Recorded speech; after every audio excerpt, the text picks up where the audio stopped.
which is lower than the act. What the act does not allow, we cannot put in our act, in the legislative instrument. These and more coming up with me, Mami Sinyamiche Thompson. Please stay. The minority in Parliament has written to Speaker Alban Bagbin over the attempted arrest of Assin South MP, Reverend Ntim Fordjour. His sphincter's home was invaded by officers of the National Investigative Bureau to arrest him over his comment on the suspicious aircraft saga. However, the NIB's attempt to arrest him was botched when some leading members of the minority caucus rushed in. There's more on what transpired in the following report. We will not be intimidated. We will not be intimidated. Operatives of the National Investigations Bureau moved in on the sphincter's residence of Assin South MP and ranking member on Parliament's Defence and Interior Committee, Reverend John Ntim Fordjour. But before they could execute what was reportedly an arrest warrant, key leaders of the opposition New Patriotic Party, including Minority Leader Alexander Fenyu-Markin and General Secretary Justin Kojo, rushed to the scene in solidarity to prevent a possible arrest. Reverend is not a loner. He is never. He has not walked alone. Yes. He will never walk alone. For hours, NBI officials and political heavyweights locked horns, one side insisting on due process, the other demanding answers over the MP's claims. The chaos this morning was needless, unwarranted. If indeed they were showing good faith, they would have gone through the process, the due process. Executive Director of the African Center for Parliamentary Affairs, Dr. Rashid Draman, is calling on government to tread with caution. The leave of the Speaker must be sought so that these people who represent us and who are the bedrock of our democracy, whenever they are in breach of the law, at least there is a decorous way of handling this. With government and the NBI yet to speak, questions now around parliamentary immunity, political intimidation, and whether this was lawful enforcement or something else entirely. While still on this, a former Defence Minister, Dominic Nitiwul, told Evans Manson PM Express that the NIB had no warrant to arrest Reverend Fordjour. The NIB Director General, I know him personally. He was my much senior. He was my senior in school. I have known him. We worked with him. In fact, we gave him a very sensitive job when we're in government. And so there are some things that I would not have expected that they would do, but be it as it may, it was really true when I got there that the NIB had actually sent people to the place. So the first question when I went is I asked them, and the minority leader was whether they had a warrant. They said no. In fact, the gentleman who led the operation actually said that he's a senior person. That alone is enough for him. It's a warrant in itself. Being a senior person, his face is a warrant by itself. We had a lot of lawyers there who clearly disagreed and told him that you cannot say just because you are a senior person within the NIB, your face alone is a warrant. Meanwhile, the minority, led by its whip, Frank Anodompe, has petitioned the Speaker, raising concerns about the NIB's approach and calling for his intervention. Here are excerpts. According to Anodompe in this complaint to the Speaker, he says, it is regrettable to note that recent events indicate a troubling pattern of non-compliance, however. It references what happened in the home of Ntim Fordjour, the Member of Parliament for Assin South. It says the arrest attempt was made at his residence, clearly disregarding these well-intended protocols established in your able leadership and guarded by Constitution to protect the mandate of Parliament.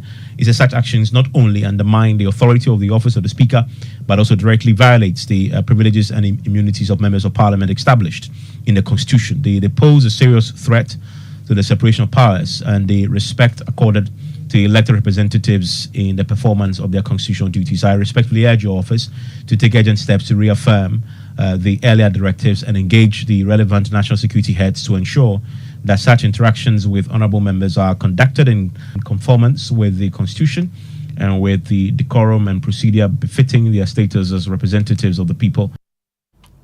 Now, the Minister for Communications, Samuel Nati George, has announced a new nationwide SIM card registration starting July 1, 2025. Speaking at a press briefing in Accra yesterday, he emphasized that this will not be a re-registration, but a proper registration aimed at creating a more efficient and accessible system. So people may think that, oh, but we went through the hassle. Yes, and I appreciate it. I was Christian Stubborn Academy because I opposed the registration process because we questioned the technical basis of doing what was being done. And that's why I make a solemn pledge to you that you will not have to queue. You will not have to go and leave work for a day or two to get your SIM registered. There's a whole simple technical process behind it. It will be interactive. It will engage you. The regulator has seen the demo of it and how it works. We are very clear in our minds what we're going to do. Well, the Media Coalition Against Illegal Mining has threatened to drag the Interior Minister to court over deportation of foreign nationals involved in illegal mining rather than prosecuting them. Government on Tuesday admitted the policy contradicts the Minerals and Mining Act, which mandates prosecution for such offences, but insists it will press ahead, citing overcrowded prisons as a major barrier. Lawyer Martin People says government cannot choose and pick laws they want to implement. To violate a law goes to the heart of the executive administration in Article 58 of the Constitution, which says that the president will maintain and execute laws. So, and the ministers help the president in the discharge of his duties. So they cannot be here to say that they will violate the law. Well, convener of the Media Coalition Against Illegal Mining, Dr. Kenneth Ashby, says he'll soon drag the minister to court. Getting a lawyer on your show, I'm going to be engaging with Martin for us to bring an action against the minister. We will bring it. Now, government says it cannot immediately enforce a reduced age requirement for commercial motorcycle riders under the new draft policy. Acting Director of the National Road Safety Authority, Abraham Amaliba, says while there's growing interest in setting the minimum age at 25, the proposal cannot take effect until the DVLA Act is amended. The LI, which is a legislative instrument, which is lower than the Act. What the Act does not allow, we cannot put in our act, in the legislative instrument. So the 25 years is borne out by the act. Meanwhile, President of the Okada Riders Association, James Morgan, is warning that capping the age at 25 could increase unemployment, especially among young people who depend on commercial riding for survival. Looking at unemployment percentage in Ghana is very high, and we or myself have had a chance to tour the whole Ghana, which is the 16 regions. We have more than 60,000 riders or youth who are battling on this work or who are doing Okada business. So if you are telling these people that they should cut off or the age should be 25 years and above, then meaning you are going to bring the youth down. And that's how we end this morning's bulletin here on Joe 99.7 FM. I am Amiesi Nyamiche Thompson. Up next is Business on the Super Morning Show.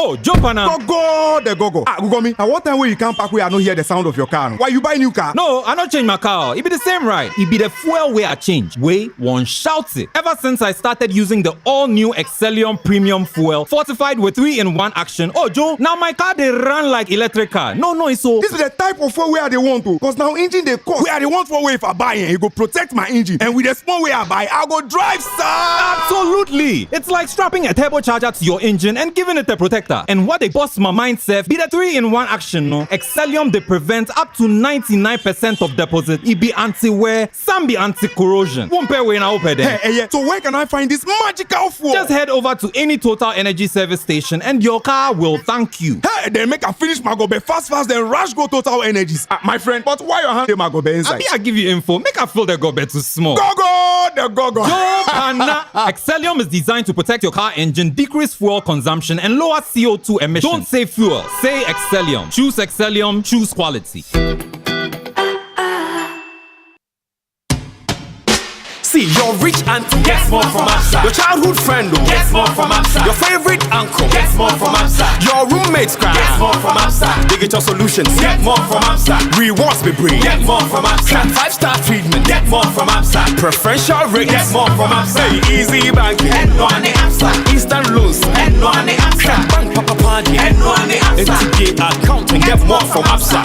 Yes! Join thousands of APSA customers enjoying priority treatment, preferential rates, amazing rewards, and seamless digital solutions to help you write the next big chapter of your story. Sign up for an APSA account today and get more. Your story matters. APSA. How secured are you? Let me ask you again. How secured are you? Say yes loud with confidence when you are protected by Millennium Insurance, because it gives you great reliability and comfort. Sign on any of our products today, be it motor, fire, burglary, accidents, travels, bonds, liabilities, engineering, marine and aviation insurance. Visit our offices in Accra, Northridge, Tema, Kumasi, Kofridia, Takrady, or any of our 30 agents nationwide. Call 0302-766-631 or 0504-394-997. Millennium Insurance, your trustworthy partner. Reliable, check. Comfort, check. Strong, check. Tough, check. Tried and tested, check. Affordable, check. Comes in so many colors and sizes, check. Suitable for domestic and industrial use, check. Choose quality, choose Syntex Tank. Available nationwide and comes with 7-year warranty. And remember, Syntex Tank is a caring brand too. Syntex Tank, a strong, a tough.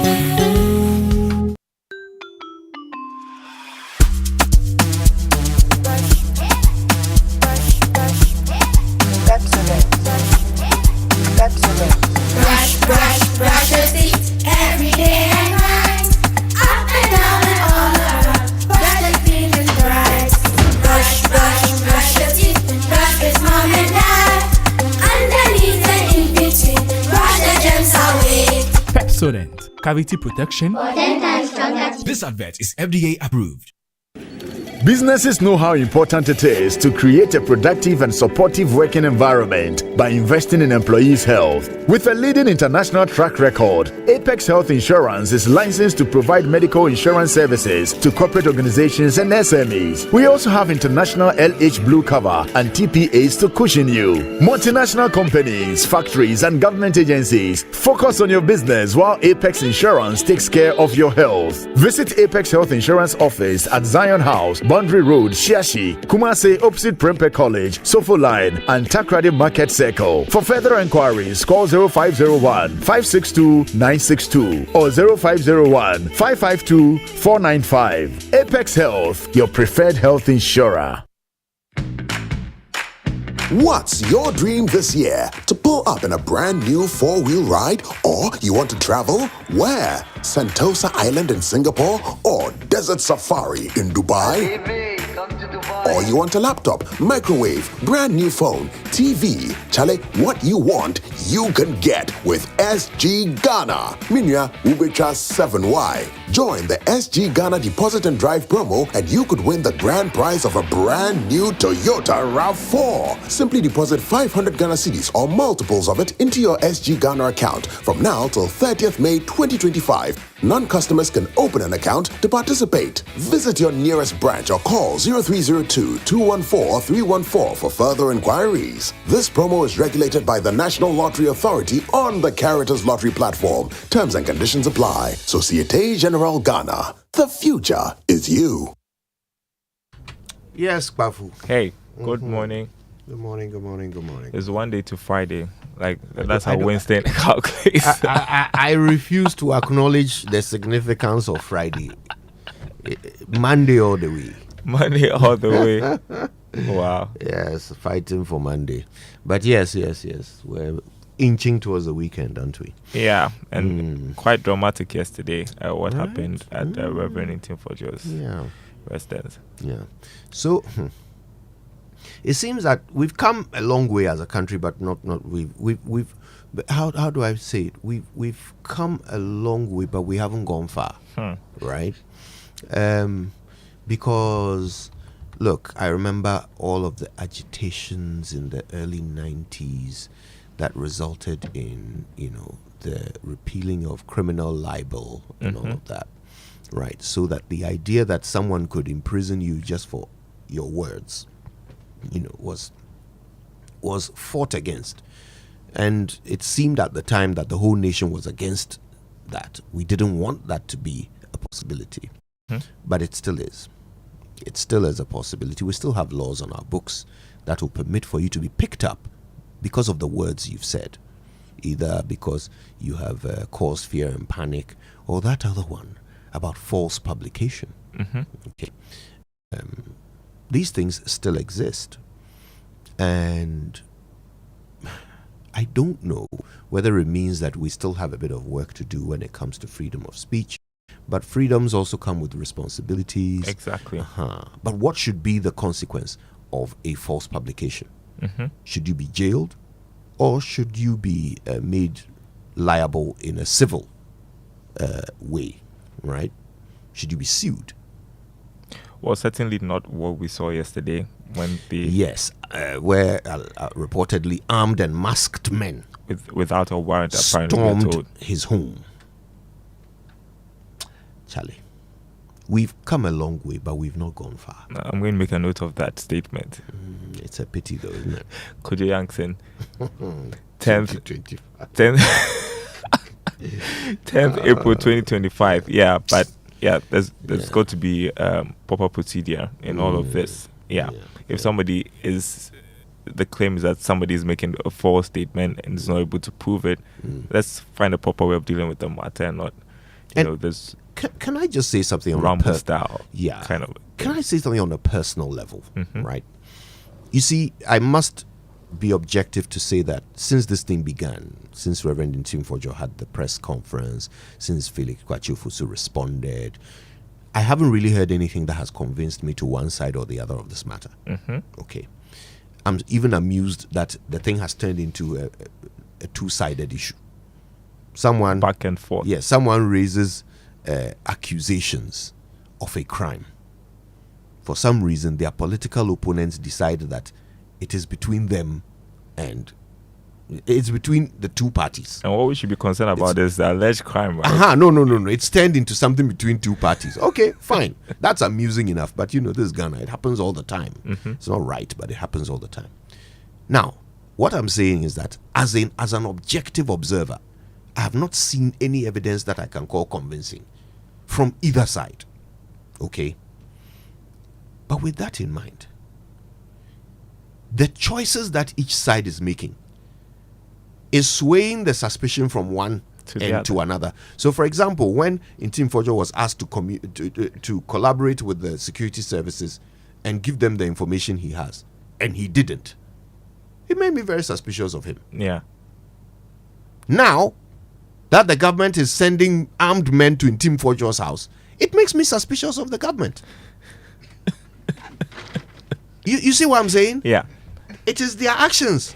I know the worry is that we are going to go on in circles and never get to the bottom of this allegation, and then back to square one. If they really care what people think, then they should be a bit more careful about their choices, of the actions they take, because that's what will swing the pendulum of suspicion. Right now, I'm very mistrustful of the government. Like, what are you aiming to achieve?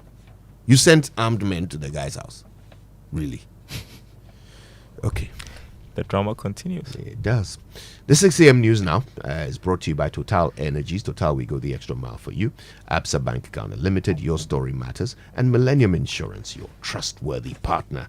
Now for the Joy Business Report. Today, does anybody deserve trumpets? No one. So we're going to celebrate one day to Friday. One day to Friday trumpets. Imagine that.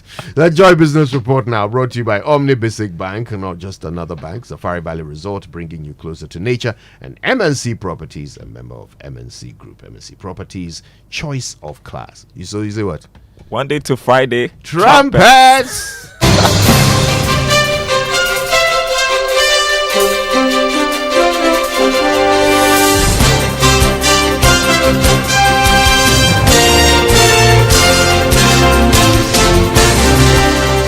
Thanks for hanging around, everyone. Welcome to the Joy Business Report. Coming up this morning, Bank of Ghana Governor Dr. Johnson Esiama expresses concern about the financial position of some domestic and state-owned banks as he promises to aggressively deal with the situation. Also coming up, government makes significant progress towards paying debts owed some American companies, a move that could help Ghana secure fresh IMF funding in July post-program review. Plus, Minister of Employment and Labour Relations engages foreign missions to explore export of excess skilled labor to curb graduate unemployment. Details coming up.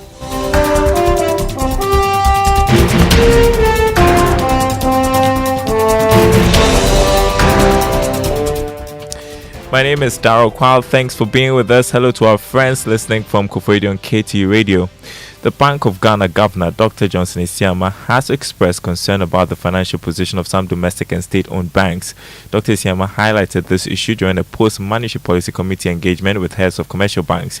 Here's more in this report. While highlighting this concern, the Bank of Ghana governor remained unclear about pressing ahead with recapitalization plans for these banks. Most banks maintaining capital adequacy ratios above threshold. Nonetheless, colleagues, solvency concerns persist for a few domestically controlled and state-owned banks where recapitalization efforts remain unclear. Dr. Esiama, however, maintained he remains committed to dealing with this challenge. We are working closely with the affected institutions to achieve sustainable capital levels, restore depositor confidence, and ensure compliance with regulatory requirements. The Bank of Ghana governor announced that they will be moving to deal with the high non-performing loans amongst commercial banks. And let me say that we'll be embarking on a special exercise to address these issues. This trend reflects ongoing deficiencies in credit risk management practices, including weak underwriting standards and inadequate provisioning.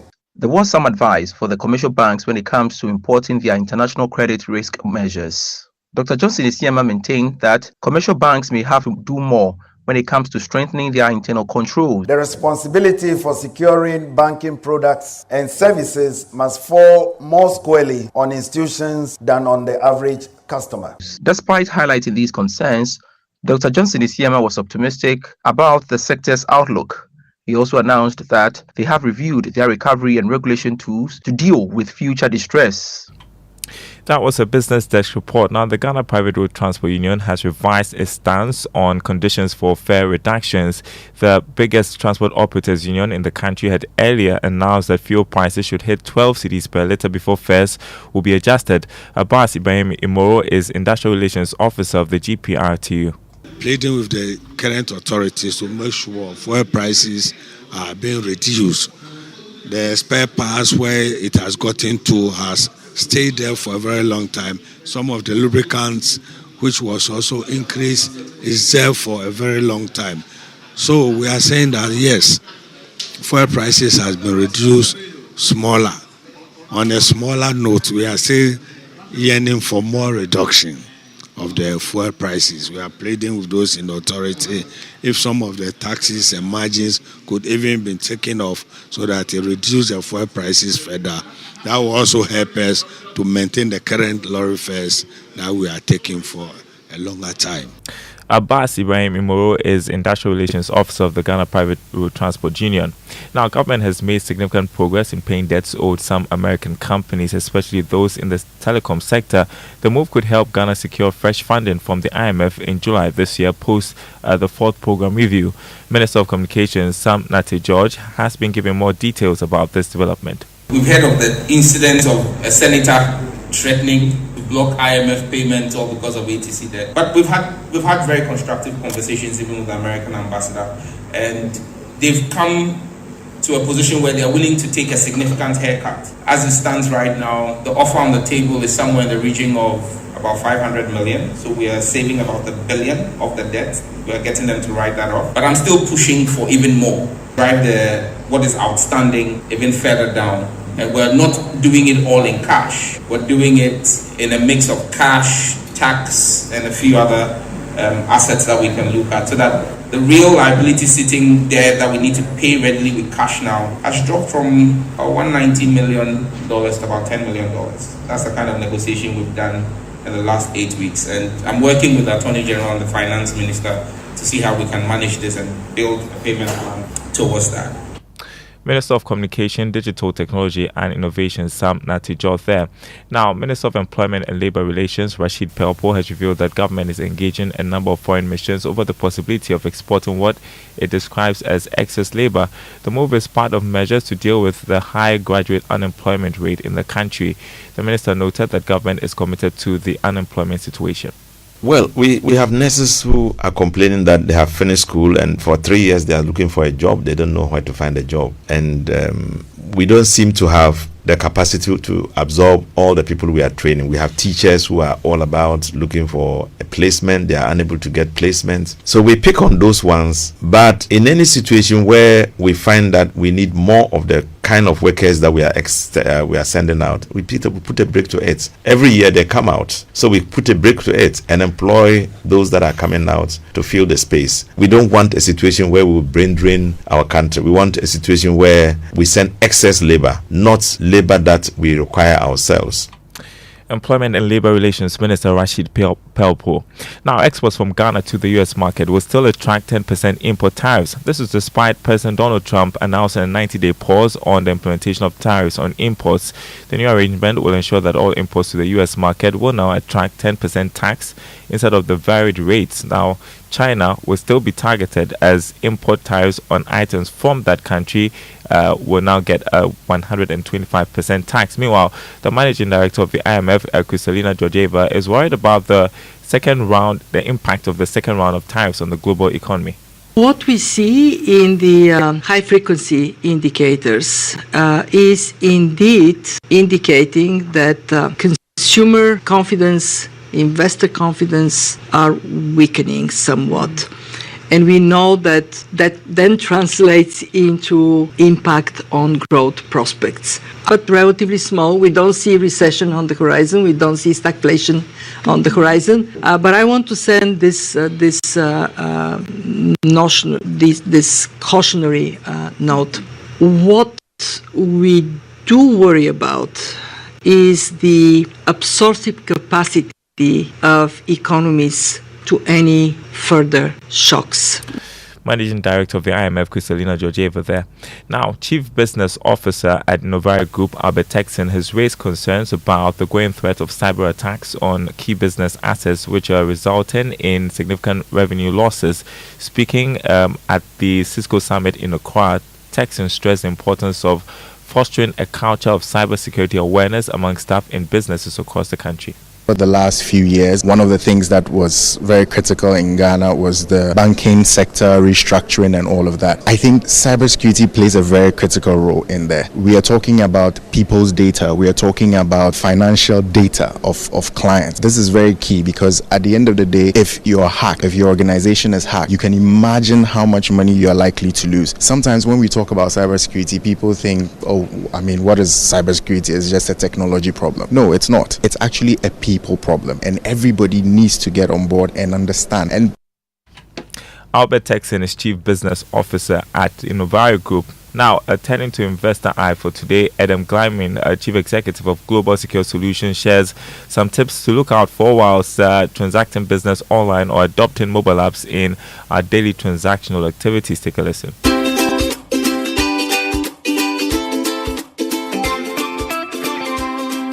Internet banking and online shopping are convenient, but they come with risks. Phishing emails, fake websites, and malware can compromise your accounts. Always check for secure websites with HTTPS and avoid clicking on unsolicited links. Use unique, strong passwords for each platform and enable two-factor authentication for extra security. When investing online, verify the platform's legitimacy and regulatory compliance. By following these steps, you reduce the risk of financial loss and data breaches while enjoying the benefits and convenience of online services.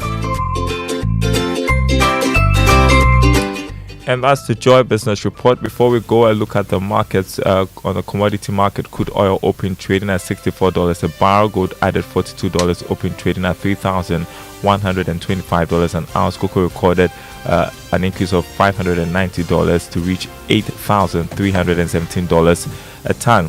And on the currency market, the dollar going for 16 cedis. That's what some forex bureaus are offering their clients this morning. The British pound 20 cedis 45 pesos, the euro 17 cedis 50 pesos. Commercial banks quoting the dollar at 15 cedis 49 pesos. More news on our website, myjoyonline.com/business. My name is Daryl Kwao. Thanks for listening. Here's Winston with more of the Super Morning Show. Yeah, thank you very much, Daryl. Crude oil prices going down? Yeah, I mean, yesterday it went below $60 a barrel. It's come back up to 64. No, it should go below 60. I know in Ghana when we talk about crude oil prices going below 60, the concern is that, but we also an oil producing country, so and our revenues, huh? Yeah, revenues. Okay. Yeah, I'm concerned about what I consume. What you consume. Yeah. You also want to, do a calculation of how much of that oil you are exporting and what impact it's making on your revenue anyway. So, but the most important thing is that if the price of crude on the world market goes down, we should actually think of reducing our expenditure. Is that simple? Yeah. Cut down on expenditure. Block the leakages. Slums are something we've been saying all these years. Anyway, dollar 16 cedis. That's a lot of money. It's a lot. We're still watching that. Let's see what happens with the Trump tariffs and all now that he's backtracking a little bit, but the 10% tax is still there in place. Yeah, it's we'll have that conversation. This whole thing about, I think it's an opportunity for the world to also for other countries of the world to begin looking within and to diversify. Yes, because America is the leader in trade. Trump wants to do all of these things. But people can isolate America, actually. Did they have the guts to? They can. They can, but did they have China? You see, China is trying. And if China gets support, they would isolate America. We had Donald Trump say so many countries contacting him to negotiate. Yes, countries have contacted him to negotiate now. But you just don't know what may happen tomorrow. Let's see. Ghana alone, the fact is, these countries alone cannot stand the United States. That's true. But if they come together, they would isolate America. Well, let's go for our inspirational song for today. It's one by Soul Winners. My God is good. If you're turning on your radio, go for some joy in the morning on the Super Morning Show. Welcome to the Joy Super Morning Show.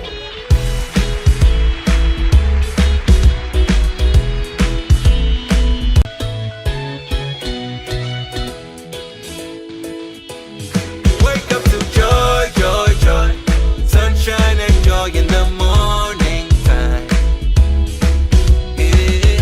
Wake up to the Super Morning Show.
like a reggae feeling this morning. Nasama Kecho, there once upon a time, all gospel was reggae. Well, anyway. You know the genre called gospel? I think I saw this. It's actually one genre that we use the words to determine what it is. Yes. It's just that, you can take any rhythm, put Jesus Christ in it. Exactly. And it's a gospel. Precisely. It's So, once upon a time, all gospel was reggae. Yes. But my friend, Edward Adeti, has sent a message that says he can confirm that years ago I had Afro. Hey, yes. This one, because it's coming from you yourself, it is subject to scrutiny. Let me show Emefa the message. It's not about showing Edward Adeti. It's not about showing. No. Because you people were doubting my Afro days. This is coming from a collaborator, a co-conspirator. We want pictures. So this current look, yes, is it intentional or is just life happening? It's a simple question you are being asked, Winston. Which one is that? This one. Oh, it's a head. It's a hairstyle. If I can see this, I can testify to your Afro.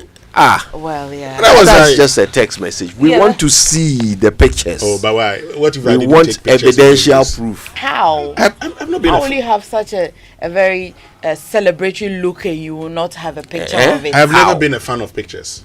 But you were a fan of Afro. Yeah, in the good old days, when we used to perform in the stage. In the stage. But a lot of Afro. It's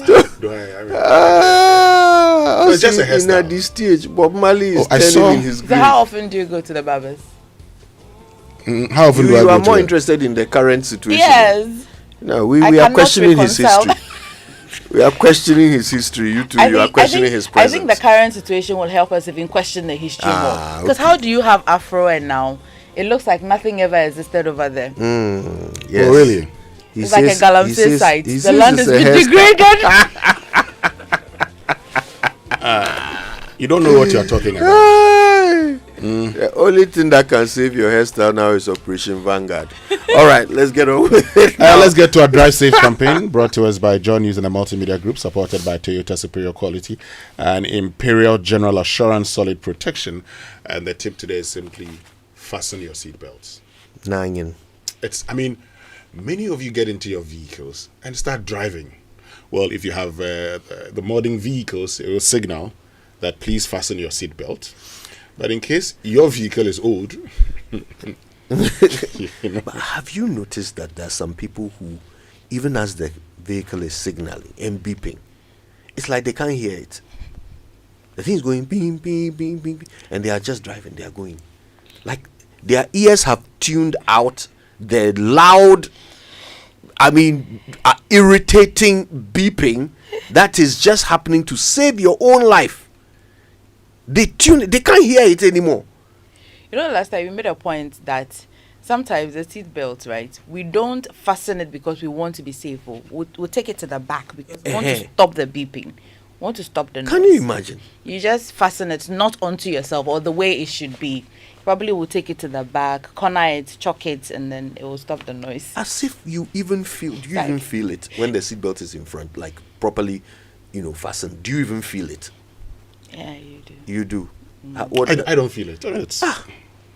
Anyway, yes, there are some anatomical differences between us. Let's learn how to say it right. Yeah, let's do that quickly. Say It Right is brought to you by Kingdom Books. At Kingdom, quality and affordability are our hallmarks. And Societe Generale Bank Ghana, the future is you. Something must be done. You say either. I say either. Condolences continue to pour in following the death of Sam P. Yali, who was a senior member of the NDC and once served as Ghana's ambassador to India. Condolences. CONDOLENCES. Condolences. Expressions of sympathy, especially to someone who is bereaved. It's a rather lovely word from the Latin condolens with an S at the end, which meant to suffer together. So when you express condolences, you are actually sharing in the suffering of the bereaved. Isn't that beautiful? But which is correct? Condolence or condolences? To be fair, they are both correct, but there are circumstances in which each would be better used. When you say, accept my condolences, it suggests you are feeling a range of sympathetic feelings and you offer them all to the bereaved. In that instance, the plural form is more fitting. But if there is a modifier, like in a sentence such as letter of condolence or condolence visit, then the singular works better. Either way, remember to say condolence, not condolence. That's how to say it right.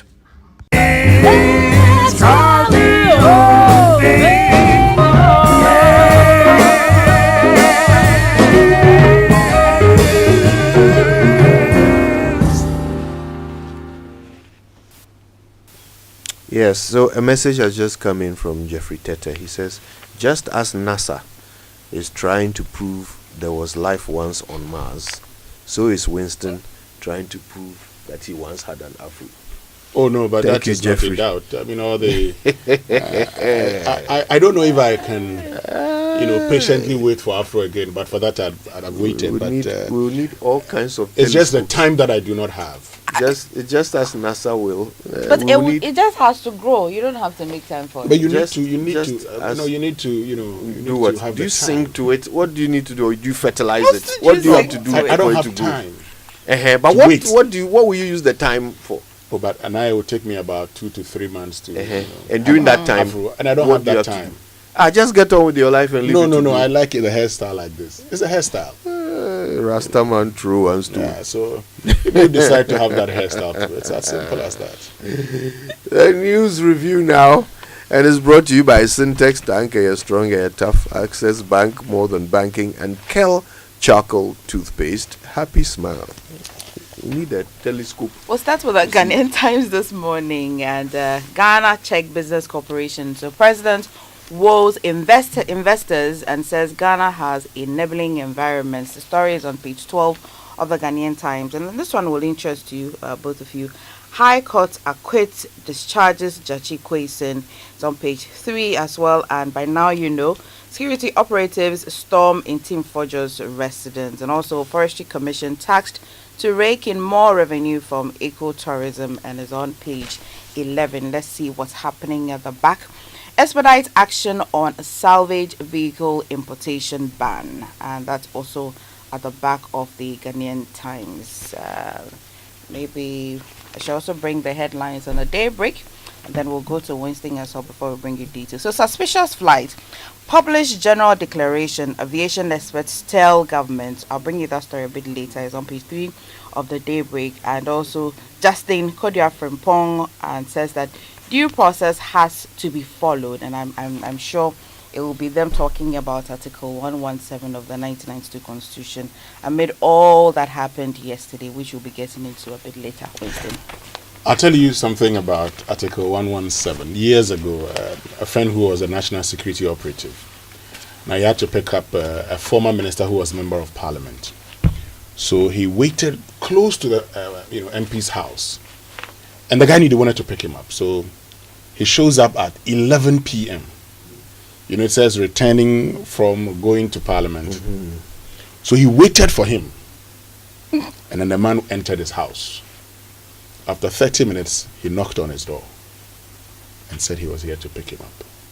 The man said, but he's returning. He said, no, you are not. Is he returning it? Process. You are in the process. You are not returning from parliament. You are finished returning. You are in your house now. I return you. So I can pick you up. But today the speaker has, gone into some kind of, has always said that if you want a member of parliament, you ask, they would make him available. We'll get into that conversation. But the Daily Graphic for today says, impeachment, president not obliged to seek response from CJ according to the Attorney General. Gold board to begin operations next month. Communications Ministry saddled with debts and strangulating contracts. That's according to the minister. Ghana Czech take leap forward, pledge stronger ties. The back page says NAELP to reclaim 2,000 hectares of degraded land. So the National Alternative Employment and Livelihood Program is targeting to reclaim some 2,000 hectares of degraded land. And JRFE calls on Fisheries Ministry to reverse decision on closed season for artisanals. Now, the new finder says U.S. tariff to impact Ghana's cocoa, textile and agriculture. Only 37% of Ghanaian businesses use digital payments, the Ghana Statistical Service.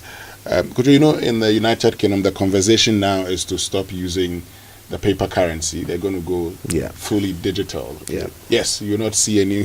You're not going to go holding money. You know. So for the Ghanaians who love to go to the shops and pay with money, and then they're looking at you because they expect you to pay that digitally. I wonder, you know, because there's something about the physical money. There's something about counting the money and putting it on the table. Please, you are the only one who has that something. Oh, you should ask your mom. Yeah. Ask your mom how she feels so about when it. I say you are the only one, I mean you women are the only ones. Oh really? Who you feel some physical reaction to the presence of physical money. But as for us, as for men, we are more interested in what the money can do. Oh, of course, but you know, I mean, but you know, money. You just want to see the thing. There's something about putting your hand in your pocket. It represents so much. There's something about putting your hand in your pockets and then, you know, dish money out and say, and I'll be there. And I'll be here. Yeah. It's Money. just something about it. Oh, okay. You can send Momo and all, but there's nothing about that for me, actually. Yeah. Money is money. Yeah. I'd prefer it's more about what it can do. I'd prefer to keep money in an account where I can easily, you know, transfer to my Momo and send it elsewhere, or put the money in my Momo, keep it, than be holding the money. For what? You don't need to hold money around. But it excites you, women. It does excite me. I don't know about women. It does excite me. Yeah. Something must be. And when the next time I get some fresh notes, I would. Which you often do. The next time I get fresh notes, I'll inform you. Okay. Now that I know that you like, you know, money, you want to see physically. Come on, cash. Yeah, have you noticed this new thing now where men are sending bouquets of money to women? Yeah. So they'll make up a whole bouquet like flowers, but it's all currency. Now one day I'm sure it will kill you. Yeah, that's some good improvement. I saw it the last time. The last time Fifi Folsom celebrated his birthday. Someone sent him a bouquet of money. The wife. Oh, that is exciting you. No, shocked. It's not. I'm surprised. You're surprised? Excited. I'm very surprised. I saw fresh notes. Yeah. What was the denomination?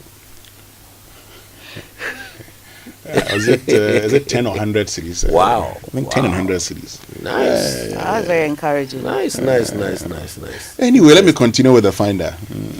AT's debt portfolio stands at $200 million. And that's also on the front page of the finder. We can go for the online news review, then come back in and look at the details. Let's do that. All right. Online review brought to you by Zenith Bank in your best interest and Goil Good Energy, Goil Yanara India.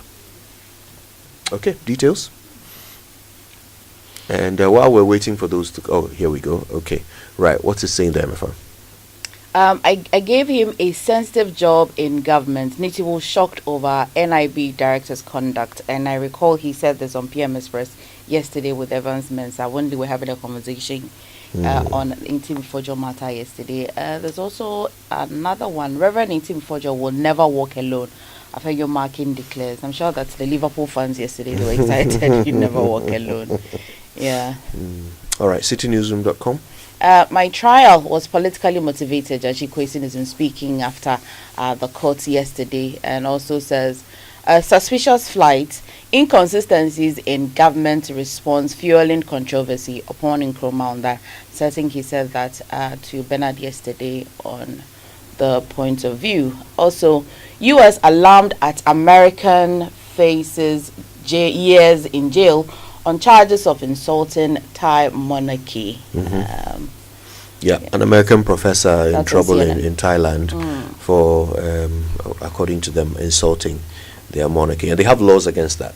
You know, so like we have laws against insulting the president. That's right. In Ghana. Do we may have laws against insulting the Asantehene or any other the president. that I know of insulting the president. I thought it was against insulting the chief. You can't insult insulting the chief. But the president, is there a law against there's a it? law like that. Interesting. Yeah. Really? But you can't insult a chief. How dare you? As for a chief, yes, I know that there are laws. How dare you insult the chief? You cannot. But you do it all the time. No, who is the chief? Okay. Anyway, the chief. This is the question we write. I insult all the time. Well, I'm not sure about you, so but I know a chief sitting right here. Who's that? Safohin. Okay, so let's move on. Let us proceed. You see, he's doing it again. Okay. More fashionable, you go number. Oh, he will pay. Someone pay without knowing he's paying. Anyway, my deities, they like pork. When I get to Cape Coast, so bring pigs. When I get to Cape Coast, then you try. Try. I'll show you. I'm not a chief. I'm not from the central region, so I can't be a chief there. Okay. These are some of the things you say, then they will ban you. You can't even come and pass and go to Mpoho. Let them ban unless you use the sea. Let them ban me. Okay. All right, moving on. Let's get into the papers, the details now. And Ghana Czech take a leap forward. So President Mahama has called for deeper collaboration between Ghana and the Czech Republic to spur economic growth and improve lives of the people. He mentioned machinery, assembling of automotive components, advanced agro-processing technologies, and the establishment of integrated supply chains are some of the sectors the two countries could partner to ensure value addition to benefit both economies. And also on the front page, I'm sure the one that many of you are interested in, Communications Ministry started with that, so the fact that the Ministry of Communication, Digital Innovation and Digital Technology and Innovations Minister Samuel Nate George has reviewed the ministry is burdened with a heap of debt and strangulating contracts, leaving it in dire straits. He said he was already seeking auditing interventions among various measures to contain the situation. For instance, he announced that the ministry will discontinue the Common Monitoring Platform contract, popularly known as KELNI GVG, once its current term expired. Mr. George said the measures were ultimately aimed at restoring financial stewardship within the sector with a focus on improving accountability and transparency. Impeachment, president not obliged to seek response from CJ. So the story says the president is not constitutionally obliged to ask for the response of the Chief Justice when he receives a petition seeking her removal from office. The Attorney General has contended in an affidavit in opposition to an injunction application. The AG also avers that apart from the Constitution, there is no other law, including a decision of a court that enjoins the president to give the Chief Justice a hearing prior to the establishment of the prima facie case. The AG agreed that the Constitution indeed made a mandatory requirement for the Chief Justice facing an impeachment process to be given a hearing before a decision is taken as to whether or not to remove her from office. However, the AG contends that there is no such law that stipulates that a hearing should be activated before the prima facie case is established. And there's a quote here: neither the Constitution nor case law properly considered requires the president to take a response from a Chief Justice before the determination of whether a petition for the Chief Justice removal from office establishes a prima facie. And that's but also on the front page this morning, something about a gold board. Okay, that's led to lots of conversation in the country. Let me just bring you the details. And Gold Board to begin operations next month. So the Ghana Gold Board will begin full operation next month to actualize the new gold trading regime in the country. The acting chief executive officer of the Precious Minerals Marketing Company, Sami Jemfi, who made the announcement during a visit to the Gold Coast refinery in Accra yesterday, emphasized the move was part of significant steps by the government to streamline and regulate the gold trading sector to optimize benefits.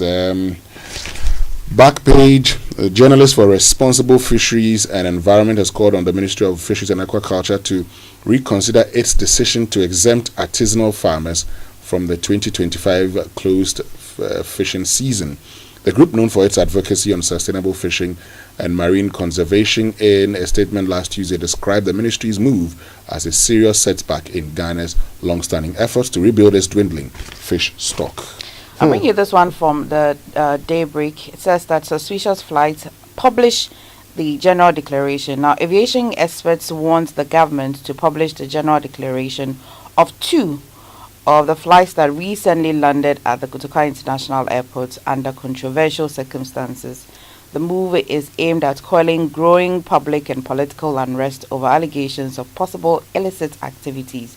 And the decision comes after days of political uproar triggered by the Member of Parliament for Asin South, and who alleged that the flight may have been linked to drug trafficking and money laundering. And also bring you the story of the SIM re-registration, which we'll go into a bit later.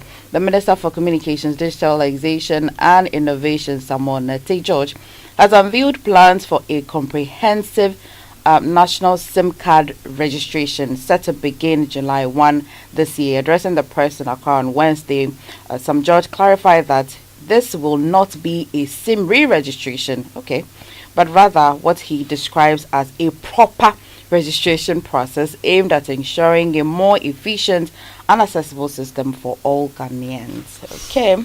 Yesterday as well, you touched on the Okada riders, but again, the Daybreak is also bringing us an update. Says that the Okada Riders Association has highlighted the importance of training in enhancing safety within the commercial motorcycle. However, they are not happy with the age limit proposal. All right.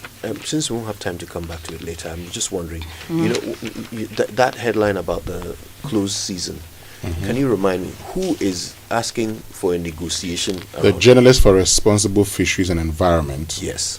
They have asked the Fisheries and Aquaculture Ministry to reconsider its decision to exempt artisanal fishers from the 2025 closed season.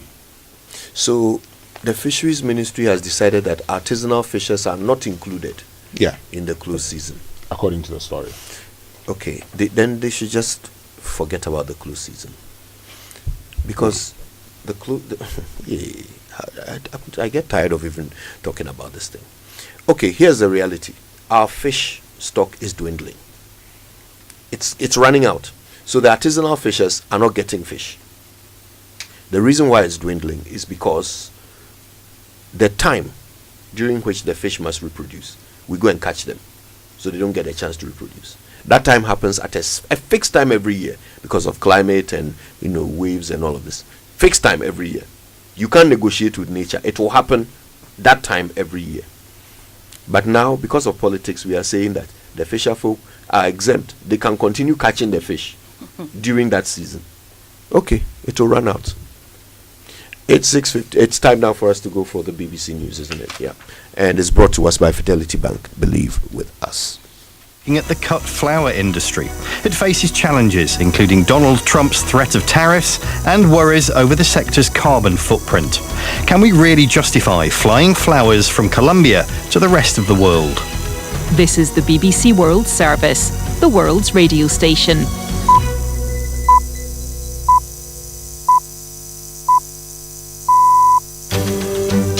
Welcome to the inquiry on the BBC World Service. President Trump has pressed pause on the work of the US government's main foreign aid agency.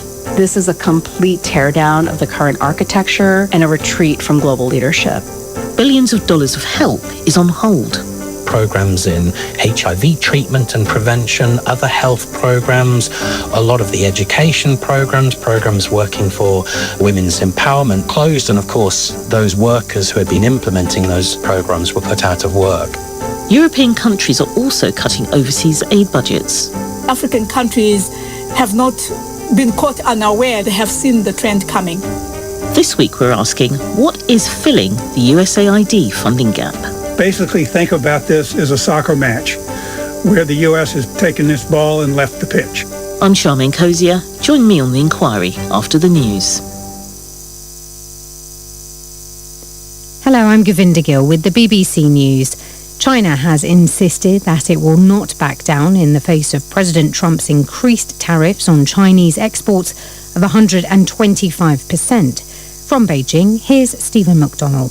China's Foreign Ministry spokesperson Mao Ning has taken to social media to declare that her government is not afraid of provocations.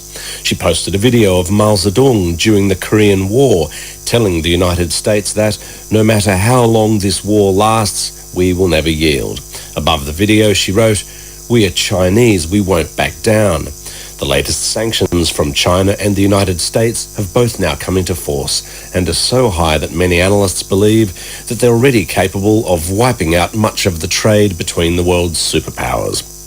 Financial markets across Asia have made gains in trading after President Trump unexpectedly announced a 90-day suspension of the severest tariffs on imports from most countries trading with the US. In Tokyo, the Nikkei index jumped by more than 8%, following days of turmoil when stocks tumbled. Markets in Shanghai and Hong Kong have also made modest gains, despite the raising of tariffs on Chinese goods.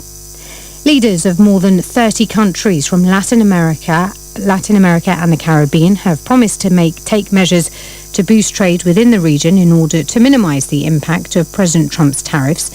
Speaking at a meeting of the CELAC regional body in Honduras, the president of Colombia, Gustavo Petro, said countries would not survive if they tried to find solutions on their own. Either we go it alone or we help each other. And I believe that we must help each other. It's my proposal that we should deepen mutual help and collaboration in Latin America and the Caribbean, and not fall into the trap of trying to solve problems alone, because they will destroy us, or we will destroy ourselves. The International Court of Justice will today hear a case brought by Sudan that accuses the United Arab Emirates of being complicit in the genocide of West Darfur's Masalit community. Anna Holligan reports from The Hague.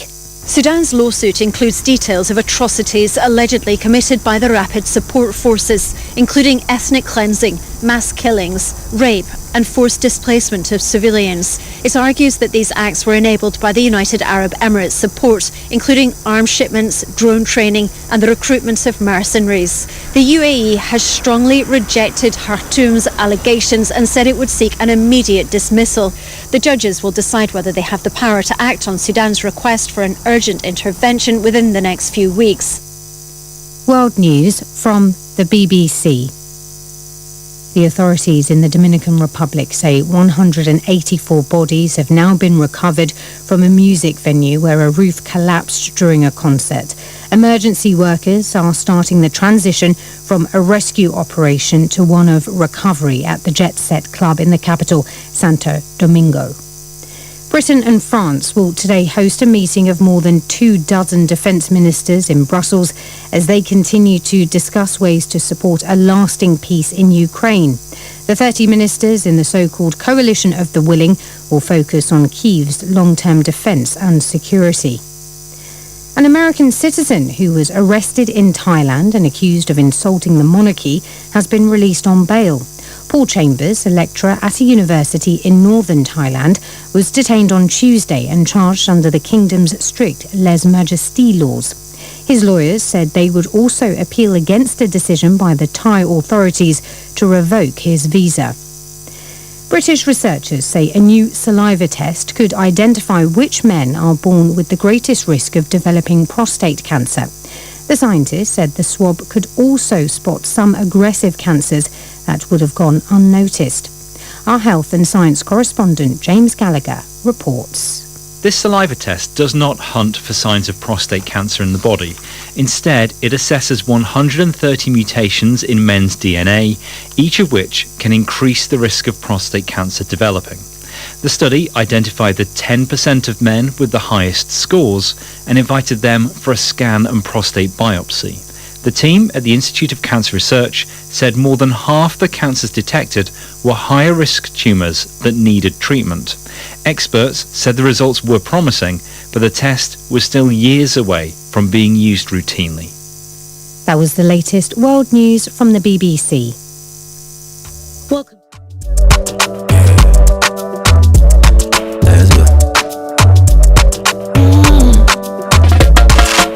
When you wake up in the morning and you know the money calling, oh you go work, but you know it's out in your side.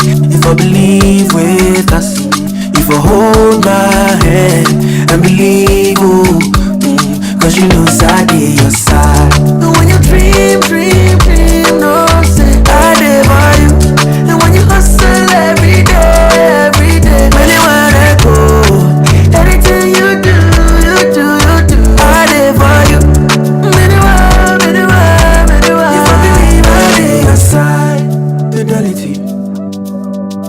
believe with us.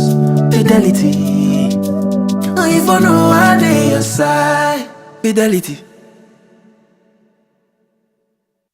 You are starting life, you want financial freedom. You know where to go for your child's education, financial freedom. We got solutions just for you.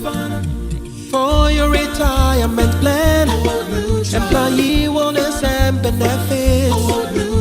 Old Mutual, your preferred insurer. Old Mutual is the best. What are you waiting for? Come and join us. Call us on 030-7600. Old Mutual. Do great things every day. Do great things every day. Do great things every day. It's the most action-packed breakfast show in town. The hottest music, the best giveaways, the great interviews, and all the laughter and fun you can imagine. Don't miss the Super Morning Show on Joy 99.7 FM. It's the best breakfast show in town. For decades, we have helped businesses connect with their trade partners all over the globe. From Ghana to Burkina Faso, Côte d'Ivoire, Benin, Togo, Senegal, China, Morocco, France, Netherlands, and many other countries. We have made it possible to bring Ghana to the world. We have brought small and medium businesses closer to their customers across the regions in Ghana with our SME support facilities. We have brought relief and smiles to the faces of families with our employee personal loans. With our cutting-edge technology and digital support, we take the burden of complex thinking off you, making life simple. That is who we are, as close as a partner. Bank of Africa. We are indeed the African bank with the global reach.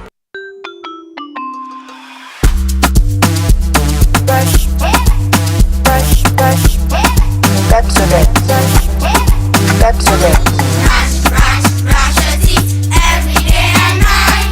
Up and down and all around. Brush your teeth right.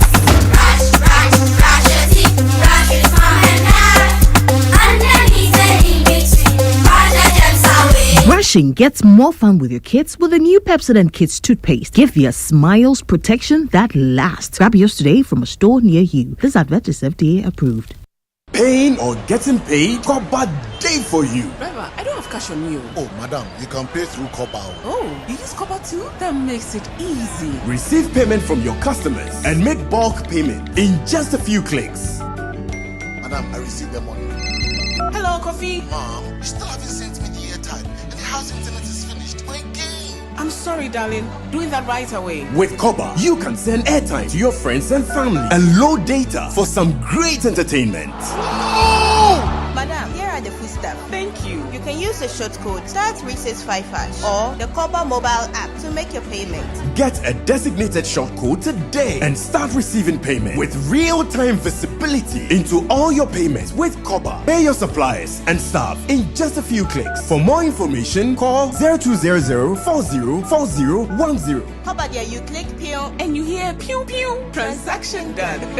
Copper, our life simplified. Papa no no, papa no no, papa no no, papa no no, papa no no, Akosua. Polytank is everywhere, durable and authentic. Stronger brand you can trust. Polytank, we get Sumo, Rambo, and get Sumo Super. And the Polytank, we did. Polytank, papa no no, papa no no, papa no no, papa no no, papa no no, Akosua. Polytank, the original, always the best. If you have 250 Ghana cedis right now, it can do wonders for you. Chairman, Fabeji, it could turn your tears into joy in the Access Bank Fakitwa Beji Kesia promo. Madam, Fabeji, it could get you up to 50,000 Ghana cedis cash prize. Business owner, For Beji, as a student, make transactions with your Access Bank card, and that could get you Spotify and Netflix subscriptions, PS5, iPhone 16 Pro Max, and more. This be out of class senso. For Beji, you see what 250 Ghana cedis can do for you? And Gasakra. For Beji, it's the Access Bank Fakitwa Beji Kesia promo. Deposit a minimum of 250 Ghana cedis and its multiples in your new or existing account and be on your way to winning a share of the 580,000 Ghana cedis in cash prizes and other amazing rewards. The more you deposit, the more your chances of winning. Promo runs from now to September 2025. This promo is in partnership with NLA on the Caritas Lottery platform. Terms and conditions apply. Access Bank, more than banking. It's the most action-packed breakfast show in town. The hottest music, the best giveaways, the great interviews, and all the laughter and fun you can imagine. Don't miss the Super Morning Show on Joy 99.7 FM. It's the best breakfast show in town. Oh man, one good love. Now simple. Wake up to the Super Morning Show. Yeah. Wake up to joy. Joy in the morning. Yeah. If you're turning on your radio, go for some joy in the morning. On the Super Morning Show. Welcome to the Joy Super Morning Show.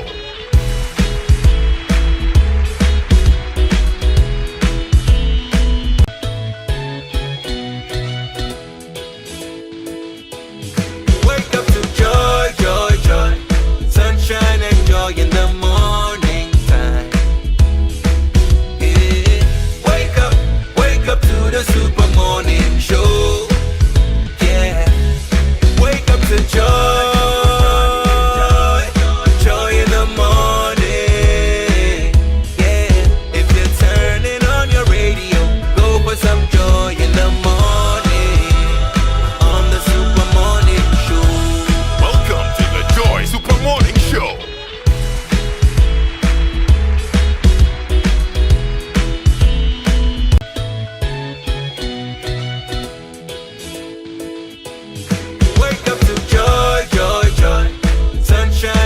In the morning time.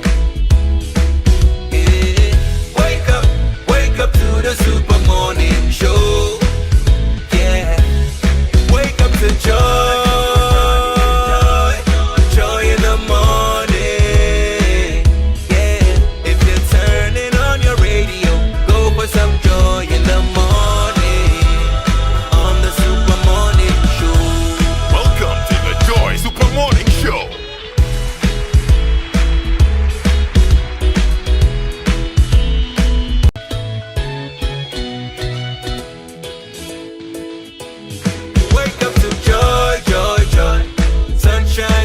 In the morning time. Yeah.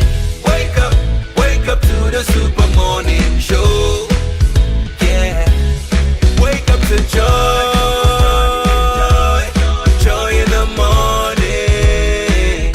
Yeah. If you're turning on your radio, go for some joy in the morning. On the Super Morning Show. Welcome to the Joy Super Morning Show.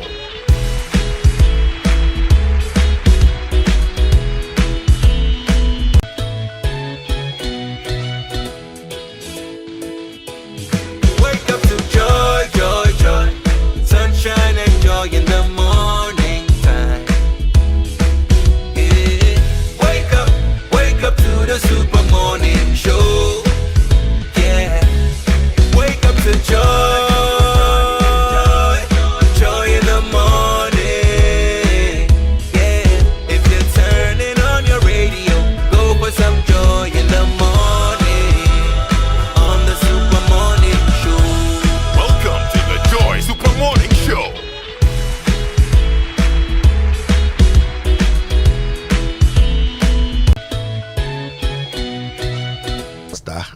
DJ Obete dropping some raga there.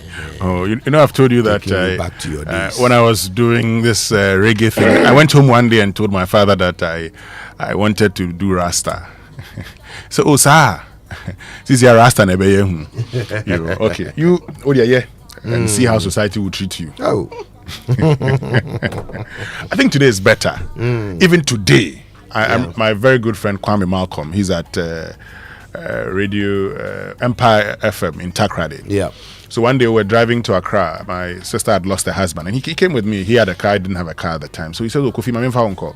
He says, "Kofi, you better check so pa." The police will stop you at every Rasta turn. every point. Yeah. Rasta, open your boot. Every point, Rasta, bring your bag. They will search everything. It's funny. I mean, it's so weird. We've got these funny stereotypes in our minds about people. When we were younger, it wasn't even just dreadlocks. It was haircuts. If you had a sharp haircut around the city. Weekend haircuts and If you had anything like, especially if you had lines in your hair, then you are obviously a criminal. I saw a really broad line in the Minister for Communications yesterday. Sam George. You saw the boy. Yes. Okay. A boy. That's what they call it. It was a very long one. A boy. Yes. There's like the big six. A boy. I mean, he is a boy. Sam George on his Kojo flex. But Kojo, you know the hairstyle Fordjour. Which one was that? But you don't know the Fordjour. No, I've heard of it, but which one is it? How does it look? So Fordjour is a confused form of punk. It's the way Winston himself will giggle before confused. So Fordjour, you have as your hair elevates, to a certain, so you're cutting in such a way that at the front is very high, then it reduces as it goes back. What about the sides? The sides, this part is sakura. Then this hand has small hair. So the front is high and the back is low. Why the Tintin? The hairstyle. Fordjour. You know Tintin? You don't know Tintin? The Adventures of Tintin. You people didn't go to the library those days. You didn't go to the library those days to go and read books. Which are the days? Your days? Your era? The days of King Pharaoh. Anyway. That's why I think I'm 60. You go to the library and you have Tintin, You think it's 60-year-olds who read Tintin? No, you go to library those days as if I belong to his days. Or in the 90s. So you never went to the library? In the 90s. I was crawling. So you never used to go to the library? I used to. My father taught at Peki Training College. There was a library. So you went to the library and you didn't read Tintin? I didn't come. What about Asterix? No. Okay. No. Kojo, let's continue. Let's just get on with it. Today on the Super Morning Show, we've got lots to talk about, and this in particular. SIM registration or re-registration that Ghanaians were put through about 3 years ago or 2 years ago did no verification on the back end. There was no single source of truth to verify against. And so, yes, biometrics were taken, but they were not matched against anything. And that's why today you have SIM cards that are registered to people's Ghana cards that the people themselves did not register.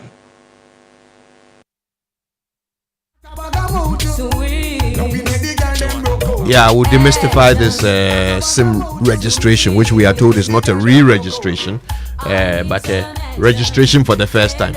All the other ones were nothing. So I wonder what that means. Like all of those who paid money to do SIM registration. Some people had to pay money. Oh, they paid money? Yes, some people had to pay money to to get their registration done. Will they be refunded? Okay.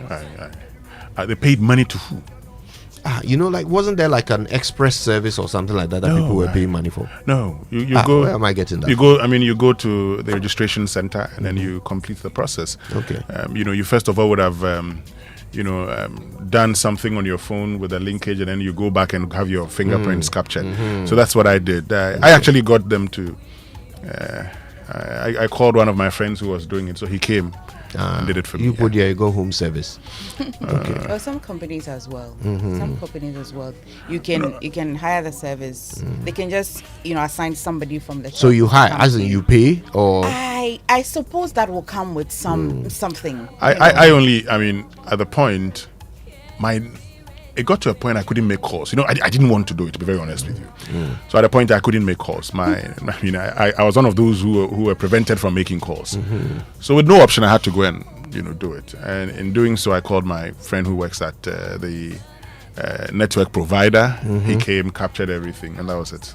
All right. So yeah, I mean, we have to do it all again, and we are told that this time it will be online, so there will be no queuing. So how will my grandmother in the village do it? Also, what would they be checking it against? Because I thought that it was about registering you biometrically to a record. Okay. So how will they do that? How will they ensure that every person now, registering? The communications minister says that biometric data wasn't linked to anything. To your, biometric data with the National Identification Authority. So this is something they want to correct now. They want to correct now. So how? That's why he says a procedure and guidelines and everything will be made known shortly. Before it starts on the 1st of July. Well, I mean, there's a lot to talk about here, so we'll get into it. Also today on the Super Morning Show.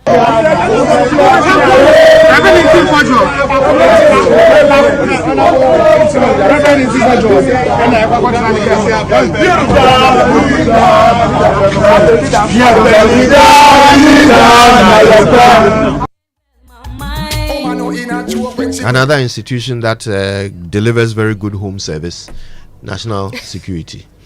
And as we are told, the NIB was at Ntim Fordjour's house yesterday. Reverend Ntim Fordjour, the Member of Parliament for Asin South. They were in his house yesterday. Why? Yes. They said they were there to, first of all, they wanted to conduct a search. He asked them, where's your search warrant? They didn't have any. Wow. So he says, I cannot allow you to conduct the search. Wow. Then subsequently, they say, okay, we are here to invite you to the National Investigations Bureau. He says, well, you cannot do that. You have to do that through the Speaker of Parliament. And that is when all of this, his colleagues came in and they actually repeated saying, my point is simply this. If you want to go and search a man's house, go with a warrant and search the house. Why? Must you go there without a warrant to go and do what? And why? Look, government should learn something. So, if you want to invite Reverend Ntim Fordjour to the National Investigations Bureau, can't you just write to him? Can't you write to the Speaker of Parliament to have him released to you? We've seen the Speaker of Parliament, asking investigative bodies to actually come speak to some members of Parliament. Can't you just do that? And this whole case, this whole thing about we want to make an example of him because you think that he's lied, and the best way to do that is to go and arrest him. I've just been checking, and I saw something that the Media Foundation for West Africa, the Ghana Independent Broadcasting Association, and Pringpack 3 years ago, were actually on a campaign for the repeal of publication of false news in this country. I have been on a campaign for that for a while. If you say that Reverend Ntim Fordjour is lying, and the evidence out there, Ghanaians have seen that he's lied, Ghanaians will judge him. If you think that there's a need for investigations, the man says he is prepared to assist in investigations. Let the investigations begin. This whole thing about, he's lying, it's false. And even the whole thing about it's false, there are inconsistencies in government's own statements. If you check if you track the flights, you would see inconsistencies in government statement. But for me, enough of this national security or NIB thing.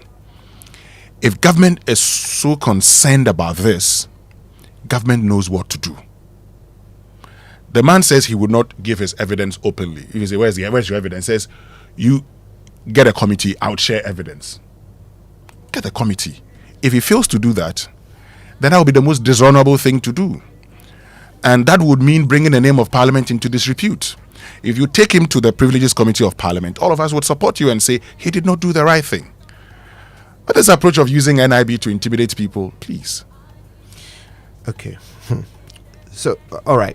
I want to walk us through what, for now, I'll just term as my personal views on this. Okay.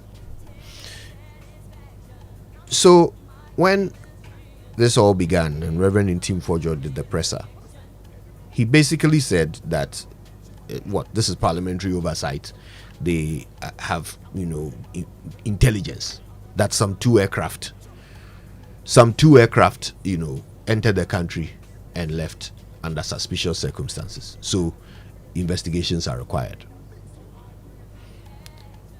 Did he say that the aircraft were owned by the NDC? No. Did he say that the suspicion of drug smuggling and money laundering, it was NDC drug smuggling or NDC money laundering? I didn't hear that as well. So why did the NDC feel that they should respond? Well, at least he called on the government. Yes. And said that they should investigate because Very it's good. a suspicion. Okay, but right now, this has now become a matter between the NDC and the MPP. How did that happen? How did it become a matter between NDC and MPP? Somebody alleges a crime. Then suddenly it's NDC MPP. I've got to tell you that is what makes me suspicious. True. Until it became an NDC NPP thing, I was just openly listening to everybody, waiting for evidence. Ntim Fordjour says this. Okay, where's the evidence? I'm waiting.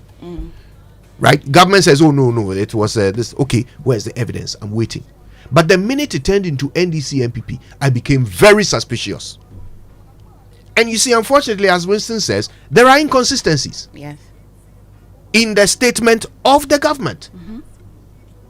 Now you send armed, masked men to his house without a warrant to search his house. You can imagine where my suspicions are now. So if really the idea of this is to demonstrate some sort of good faith here, or for us to believe your side of things, then this is backfiring spectacularly for the government. Who made that decision to send armed men there? Who? Anyway, if anything the former information minister or works and housing minister said is true, what he said on CT yesterday is true, it will mean that one of these men who is supposed to be one of the NIB or one of the security personnel that went there says that he is the search warrant. He is the warrant that they're asking for. When the minority got there and then they were asking for, where is your warrant? He said, look at me and I am the warrant. he sounds like one of those people whose training involved map reading at a chance. All right, it's the Super Morning Show. We certainly want to hear from you. Use the hashtag JoySMS when you post on X, or send through your WhatsApps and voice notes to 055 111 997. There's a lot to talk about. We want your voice on each and every issue. Wake up to joy, joy, joy. Sunshine and joy in the morning time. Yeah. Wake up to the Super Morning Show. Yeah. Wake up to joy.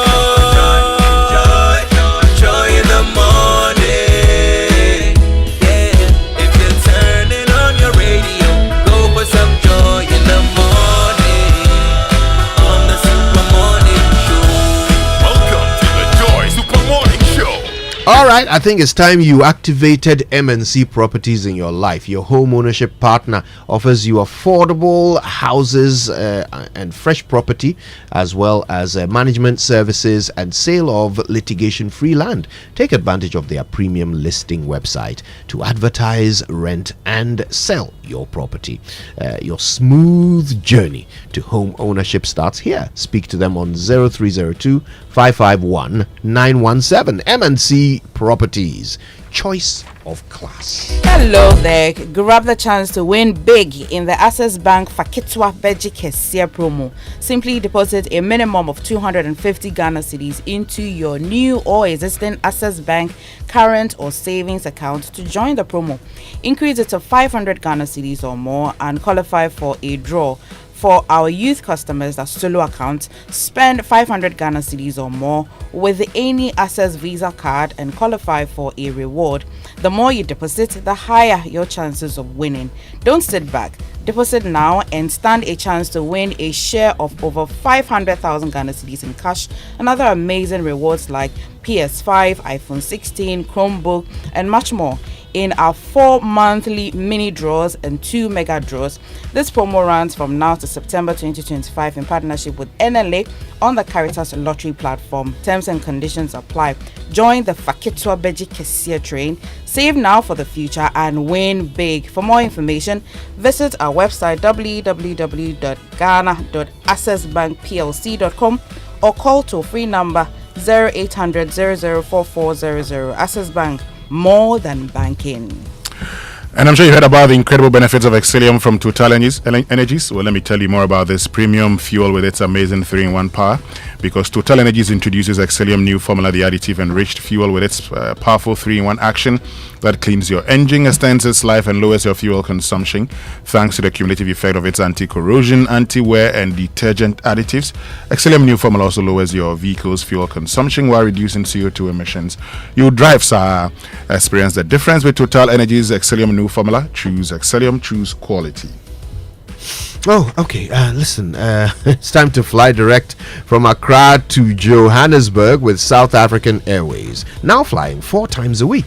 You can enjoy a free travel and special fares. Enjoy visa-free travel. Hey, not free travel. See how Emefa's ears were pecked. Visa-free travel. I am Pocho. You still buy your ticket. Thank you for reiterating. Visa-free travel and special fares to Abidjan and, of course, Dar es Salaam. You can book now at flysaa.com or contact SAA on 0244 344 583. You can also try 050 925 6511 or, of course, just call your travel agent. Now, here's some exciting news from the bank with the coolest tagline: not just another bank. Yeah, you heard right. Omni Basic Bank's new tagline is not just another bank. We're redefining banking with a renewed commitment to making you, our cherished partner, the happiest customer. Visit any of our branches to update your records with us or call us on 030 708 6000 or 0302 758 555 or toll free number 080 010 0790. Omni Basic Bank, not just another bank. Well, looking for a car that aligns with your ambition? Then the Toyota Starlet sold by Toyota Ghana Company Limited should be your preferred choice for a comfortable drive. Designed for those who crave beauty, performance, and safety, the Toyota Starlet delivers the perfect value for your money. The Starlet is a 5-seater salon with ample legroom to minimize driving fatigue, powered by a 1.5-liter engine with a McPherson Strack suspension design. The Starlet offers a smooth drive comfort, has an exterior sleek aesthetic, well-positioned interior control features with multi-infotainment system and efficient illumination for day and night driving. So rush to buy a Toyota Starlet from Toyota Ghana Company Limited and enjoy 1 year or 20,000 kilometers, whichever comes first, free service with an extended warranty of 5 years or 120,000 kilometers, whichever comes first. With Toyota Starlet, your automobile dream becomes a reality. Visit any Toyota Ghana showroom today and experience the Starlet drive. Call Toyota Ghana today on 0302 42980125 for further information or book a test drive. Terms and conditions apply. Ghana drives Toyota Starlet. All right, now listen, let's talk water tank. And I think by this point we all know that a water tank that doesn't have a tortoise on it is that one too a water tank. The tortoise tank, Syntex tank, is the champion of water tanks. It's strong, it's durable, and it's built to handle our Ghanaian weather, rain or shine. Syntex tank has your back. So listen, go outside, check your tank. If you don't see a tortoise, it's time to upgrade. Join the Syntex tank family today and enjoy water storage that is tough like the tortoise. Call 0244 335 168 to buy now or find one of their 400 agents across the country. You can also shop online at syntexgh.com. Syntex tank, a strong, a tough. Now, every time we eat, food and sugars are trapped between our teeth, leading to tooth decay, gum disease, and in some cases, foul breath. Brushing your teeth every morning and night with Pepsodent Cavity Fighter gives your teeth the protection they need, leaving you with 10 times stronger teeth. Pepsodent Cavity Fighter is fortified with fluoride and microcalcium ingredients, sealing tiny and invisible holes in your teeth. This prevents cavities, keeps your teeth strong and mouth healthy. Pepsodent Cavity comes in 175 grams big family pack, 120 grams Ejakwa pack, 65 grams and 12 gram sachet, so you can always get what you can afford at any time. Don't just use toothpaste that brush your teeth. Use Pepsodent that protects your teeth.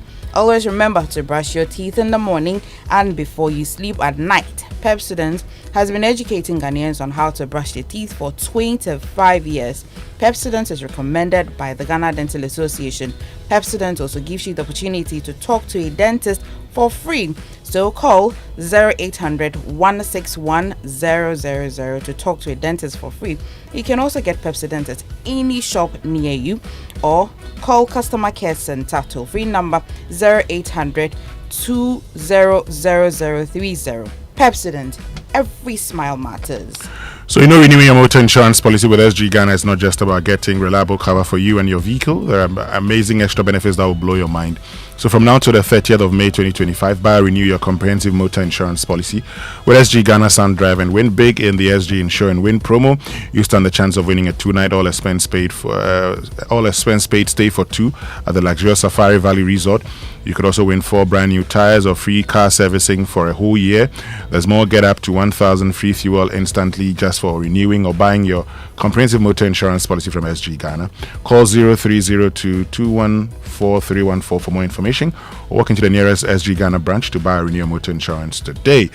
This promo is regulated by NLA on the Caritas Lottery platform. SG Ghana Sun Drive is underwritten by Sanlam Alliance General.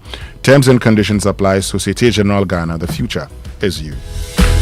All right, now don't forget to go to kingdomstoreonline.com for the best quality office essentials, equipment, furniture, and stationery from Kingdom Books. They've got so much of it, and it's all at fantastic prices you can pay via Momo across all networks. Now, once you make your order, they'll deliver to your home or office in very good time. You get free delivery as well if you're in Accra or Tema. Terms and conditions apply at Kingdom.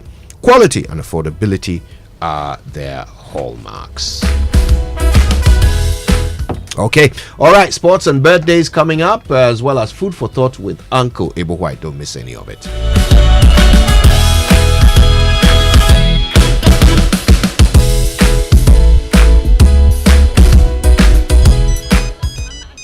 Hello. Good morning, oh. Please, am I speaking to Madam Mavins? Morning. And Mavis me. 1 year. I am Alfred. Me Frefi MTN. Sisiana, we notice say Obi Isika wo wallet in him. Jesus Christ. Me sika my brain ya. Oh, madam. Nyabuche. Sika say na wo wallet in him. 2,000 Ghana. Rather be wo. Yes, Jesus. Oh no. Wait there. Bo momo pino na yam blocky sani pano. What broken? Okay. Why? 9. Anti-Mavis Jai. MTN will never call you with any number except 0244 300,000. Sure, don't entertain calls discussing your Momo wallet or claiming you've won money or gifts from MTN. Report any suspicious activity by calling 100 or using *170#, the Momo app, my MTN app, or email mmfraudteam.gh@mtn.com. Stay alert. MTN.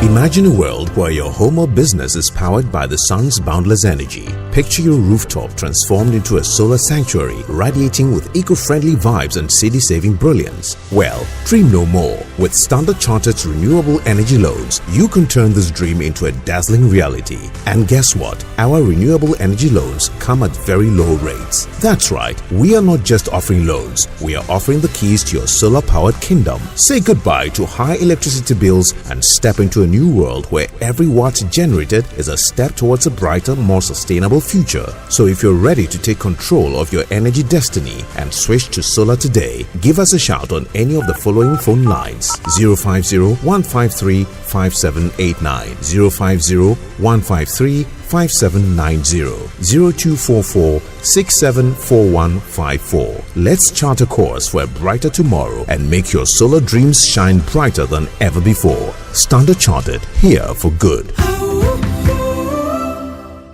FPAC is effective for headaches and relieves the symptoms of flu, colds, and catarrh. FPAC blows away the pain associated with sore throats. During and after a hard day's work, FPAC relieves you of body pains. After the day's sports workout, FPAC helps the body to control the aching muscles. FPAC is effective against feverishness. FPAC reduces body temperature associated with malaria and other fevers. FPAC is effective against rheumatic pains. You can find FPAC in all pharmacy and chemical select shops throughout the country. FPAC is not recommended for children less than 16 years of age, ulcer and asthmatic patients, pregnant and lactating mothers. If symptoms persist for more than 2 days, consult your doctor. FPAC blows your pain away. FPAC Junior follows in the tradition of FPAC tablets, a trusted friend to relieve your child of pain associated with teething, catarrh, cold and fever. The good that FPAC does for you, FPAC Junior does for your child. FPAC Junior is for children between 6 months and 12 years. FPAC Junior blows your child's pain away.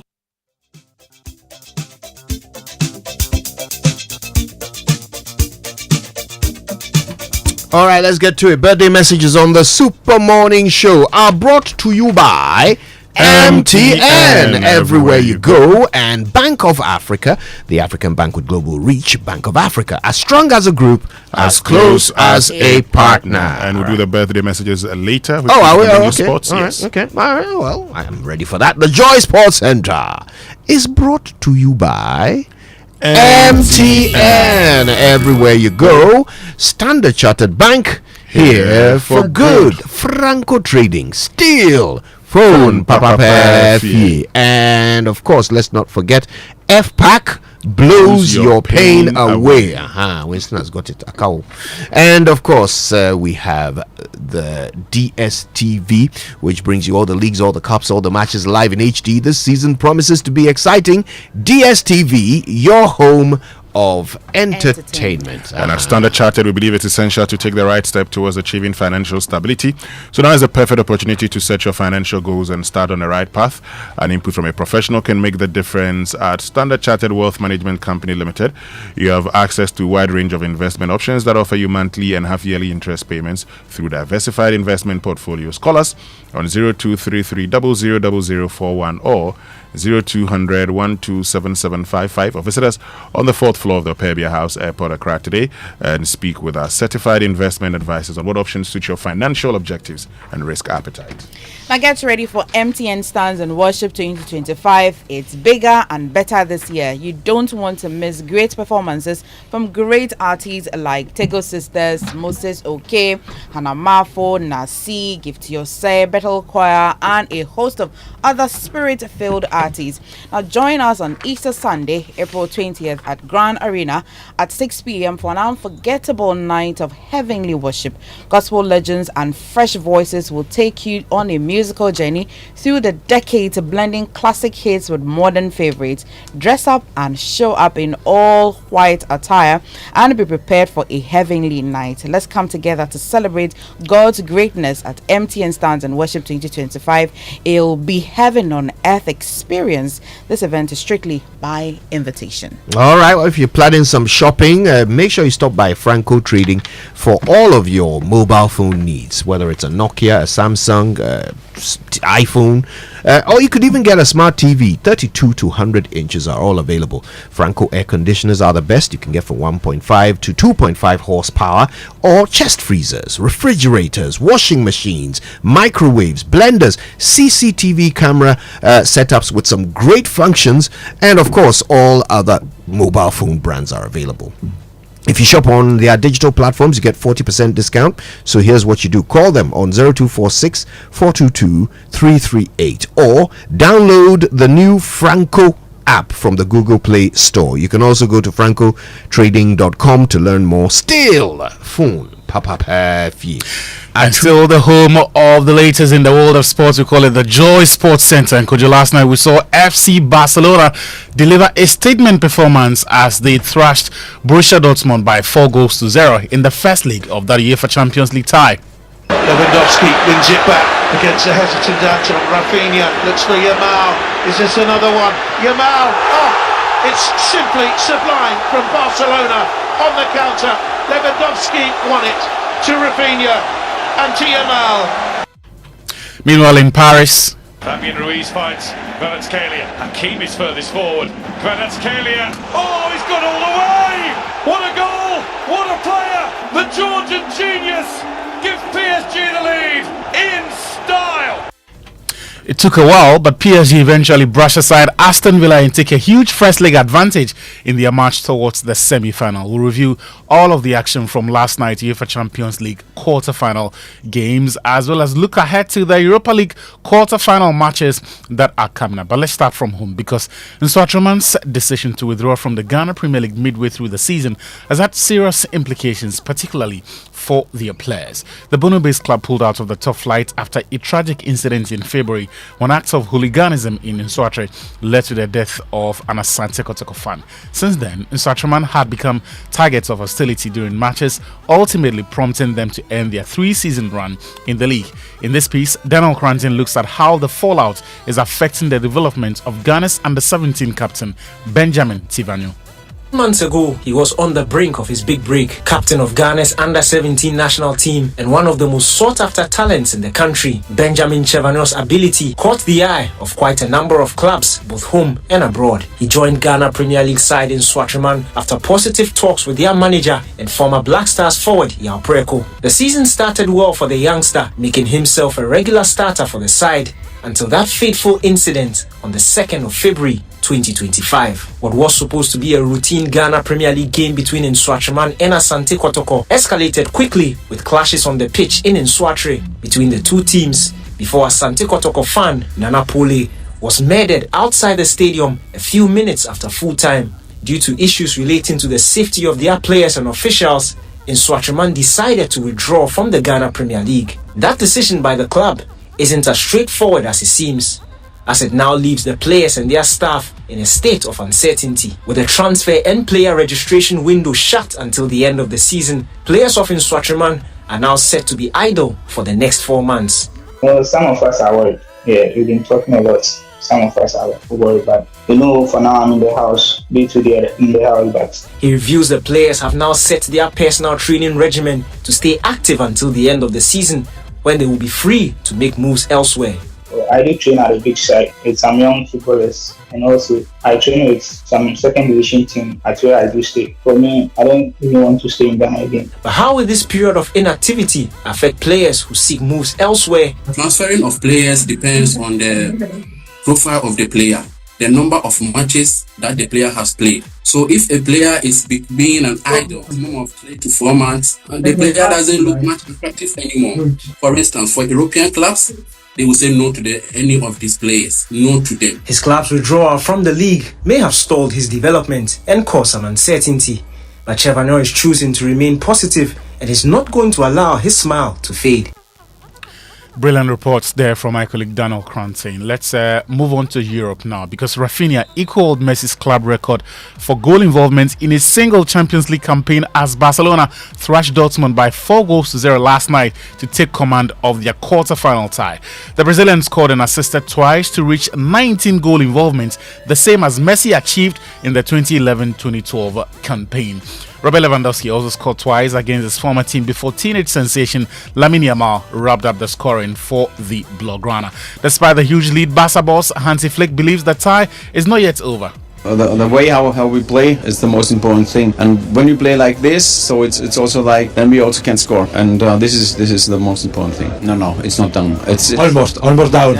No, you never know what happens. So football is crazy, and we have to play like today. So also in Dortmund, so very focused, very with the ball, very with confidence, believe in that what we want to do, and of course I will be happy if we make less mistakes. That was Barcelona manager Hansi Flick. Elsewhere, Nuno Mendes' late goal was a fair reward for PSG's total domination in their 3-1 win over Aston Villa in the other quarter-final tie last night. Mendes netted 2 minutes into added time after the Ligue 1 champions had taken the lead through goals by Desiree Doué and Vicha Kvaratskhelia, following Morgan Rogers' shock opener. PSG are now considered among the favourites for the trophy, but Kvaratskhelia said they need to stay humble and work hard. I think in the life and in the football everything is possible. We are just concentrated about the games which are coming. Of course, in our dreams there is to win Champions League, but we have to stay humble and just to work our job, trust the coach, and just put everything on the field. The rest fixture against Aston Villa is on Tuesday. You heard from Visha Varaskelia speaking there. Let's talk about the Europa League now, where Man United, they will play away to Olympic Lyon in the first leg of their quarter-final tie. But a war of words between former United midfielder Nemanja Matic and current goalkeeper Andre Onana is what has dominated the pre-game talk. Matic has claimed that the Cameroonian is one of the worst goalkeepers in Manchester United's history. He was responding to Onana's comments about Lyon by United being way better than his current side, Lyon. Onana, I respect everyone, but to say that, then you need to get the answer. If you are one of the worst goalkeepers in Man United history, you need to take care what you are talking. If David De Gea or Peter Schmeichel or Van der Sar say that, then I will question myself. But if you are one of the statistically the worst goalkeepers in Man United modern history, then he needs to show that before he says. So we will see.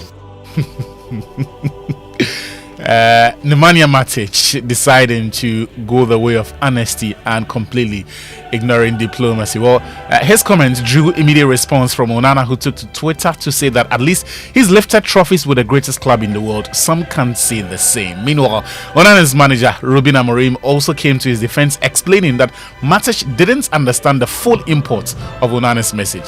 If you look to all the quotes, you cannot see disrespect there. Just respect, but trying to give confidence and to show confidence in his team, especially in this year. So everybody can talk bad things about Manchester United. Sometimes our group, as a player, as a coach, as a staff, has to show some confidence in our team. I know really well Nemanja Matic and how good guy he is. He hears some things by half, not the whole story. Yeah, so that was Ruben Amorim, the Man United manager.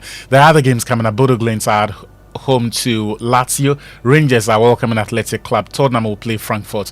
All of the games will kick off at 7 p.m. And in the Conference League at 4:45, Chelsea are on the road to Legia Warsaw. That ends the Joy Sports Centre.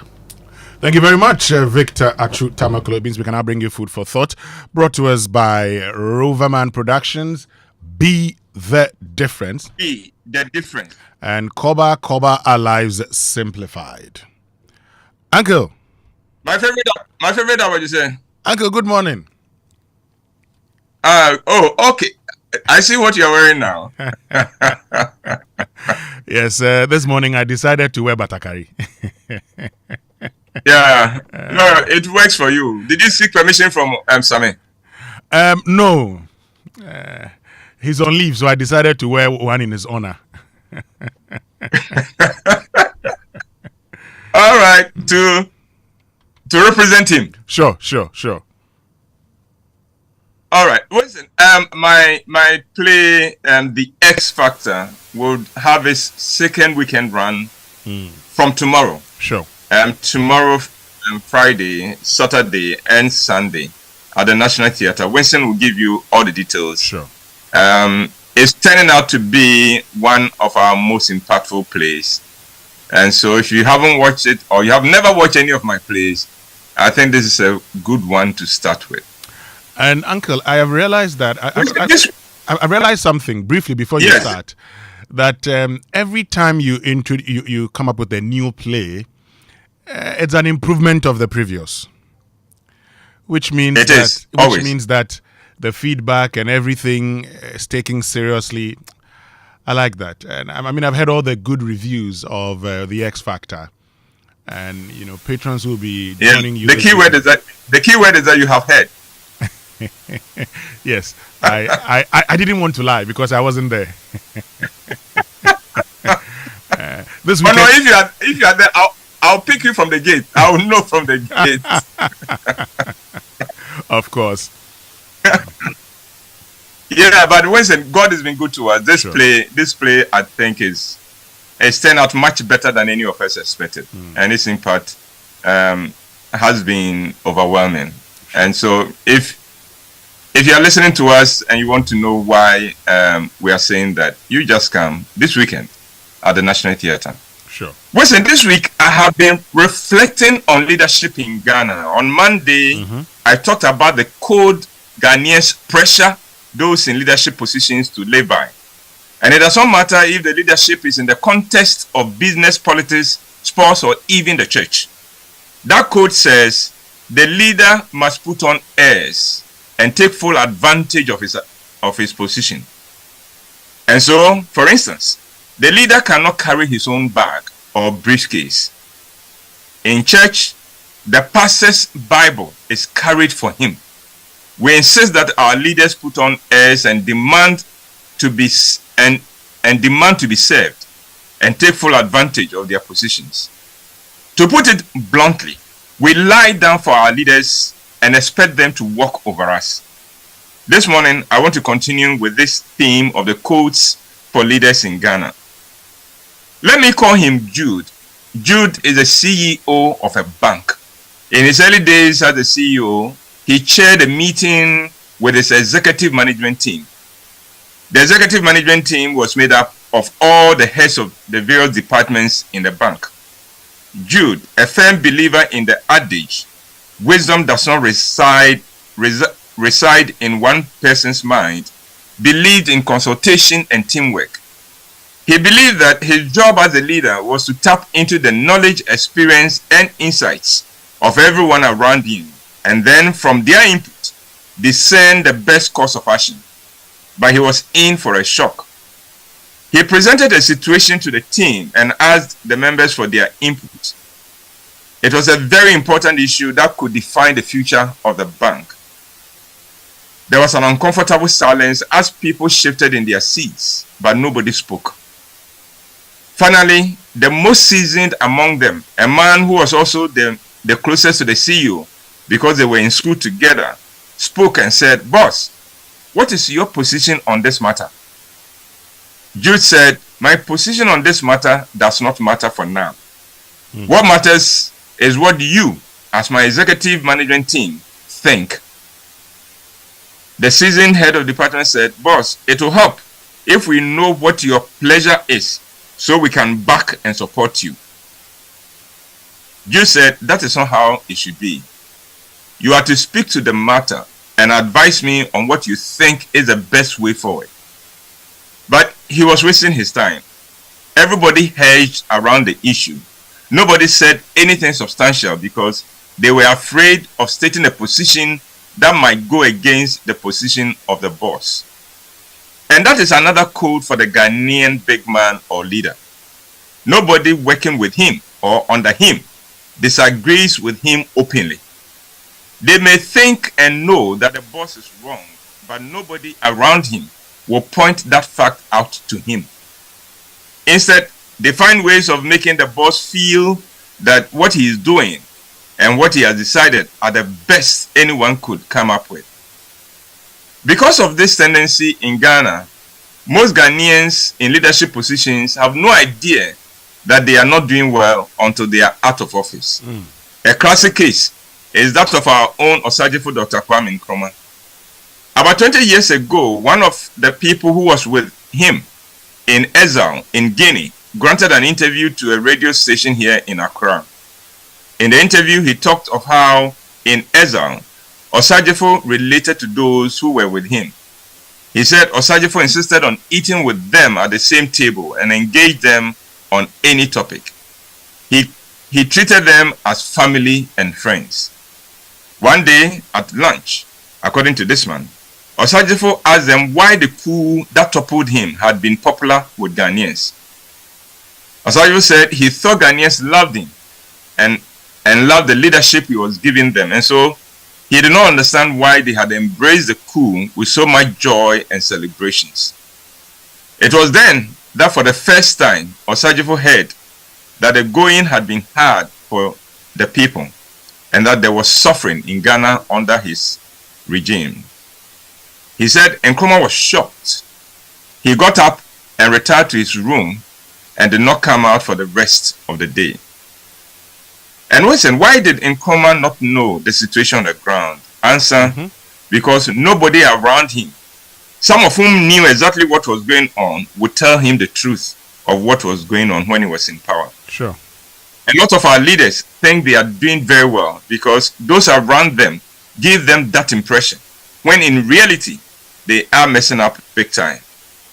And if anyone tries to let them know the true situation on the ground, the others will gang up on this renegade and silence him or frame him as the enemy within and destroy him. It was terrible in the days when there was no independent private radio and private media in Ghana. But even with private independent radio and television stations, the situation has not improved that much because the code has not changed. The leader cannot be told the truth, especially if it will not flatter him and his leadership. So what is happening now is that the media houses that applaud the leader are branded objective and professional and are rewarded with ads and appearances and interviews. The media houses that are critical of the leader are branded opposition mouthpieces, and the people around the leader tell him that he should not take anything they say seriously because they have been bought by the opposition and are doing the bidding of the opposition. So those media houses are ignored and attempts are made to cripple them, and the people around the leader make sure that the leader never hears what the media house, those media houses say about him. The code not to tell the leader the truth if it does not flatter him is enforced ruthlessly by those around the leader. And anyone who breaks that code is cut off or punished. It is that simple. Because of this code, it is dangerous to attempt to speak truth to power in Ghana. And because of this code, every leader must understand that he is in the dark about what is really going on and what people think about his leadership. And Winston, that's my presentation for this morning. Thank you very much, Uncle White, for joining us with food for thought here on the Super Morning Show on Joy 99.7 FM. Now time for the Joy Business Minute. We apologize for the late start, for bringing it to you late. Joy Business Minute brought to us by Consolidated Bank Ghana, CBG. We stand with you, and Anointed Engineering Services, the generator experts. Hello, welcome to the Joy Business Minute brought to you by Consolidated Bank Ghana. We stand with you, and Anointed Engineering Services, the generator experts. The Bank of Ghana Governor Dr. Johnson Esiama has expressed concern about the financial position of some domestic and state-owned banks, promising to aggressively deal with the situation.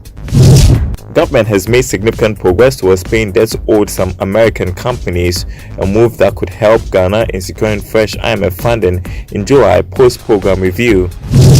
The Minister of Employment and Labour Relations, Rashid Pelpo, has engaged foreign missions to explore export of excess skilled labour to curb graduate unemployment.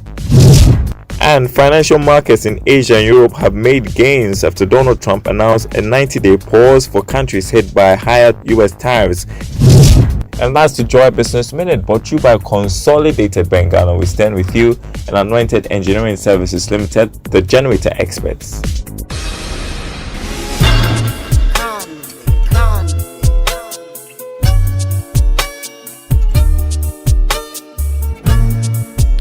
All right, so welcome back, and thank you very much for staying with us. Now you're an individual trader looking to expand your business, then look no further, because Consolidated Bank Ghana Solo Loan is the perfect financial boost for you. Access a loan of up to 200,000 with no collateral required and repay conveniently within 12 months. The Consolidated Bank Ghana Solo Loan is designed to support your daily operations and ensure the uninterrupted cash flow of your business. Sign up for the Consolidated Bank Ghana Solo Loan today and take your business to the next level. Experience a quick and easy process when you apply. Remember, no collateral is required. For enquiries, visit any Consolidated Bank Ghana branch nationwide or call their contact center on 0302 216 000 or via their social media handles on Facebook, Instagram, and X. Email talk to us at cbg.com.gh. Terms and conditions apply. CBG, we stand with you. And are you tired of endless traffic jams and rising fuel cost? It's frequent vehicle maintenance draining your budget. If you're looking for an eco-friendly, cost-saving solution for personal or business transport, it's time to switch to the future of driving. The all-new Serial Nano 3 electric vehicle, proudly marketed and distributed by Ghana by Anointed Engineering Services Limited. The Serial Nano 3 EV offers zero emissions, running entirely on electricity, no charging station. No problem. Simply plug it into a standard socket at home. This sleek EV combines advanced technology with high performance, featuring a fast charging, long-lasting battery, a portable, ultra-silent digital genset for backup power, and an elegant, comfortable interior.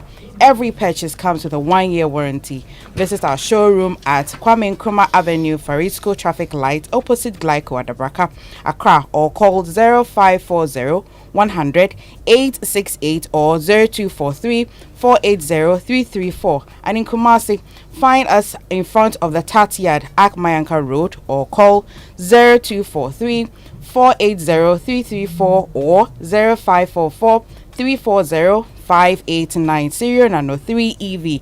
Experience a legacy of modern luxury. Serial EV, go electric. So, the first weekend of Van Cleber White's The X Factor was amazing. The second weekend promises to be even better. And guess what? We have exciting news for you. We are giving you affordable ticket purchase options on Koba short code *365 *535#. And the Rover app to watch The X Factor this weekend. So from now till Friday, you get tickets at 250 Ghana cedis. The ticket price reverts to its original 300 after Friday. Loyalty card holders will continue to enjoy their discounted offer of 225 per ticket, and discounted Sunday offer of 150 Ghana cedis will still be available till the shows are over.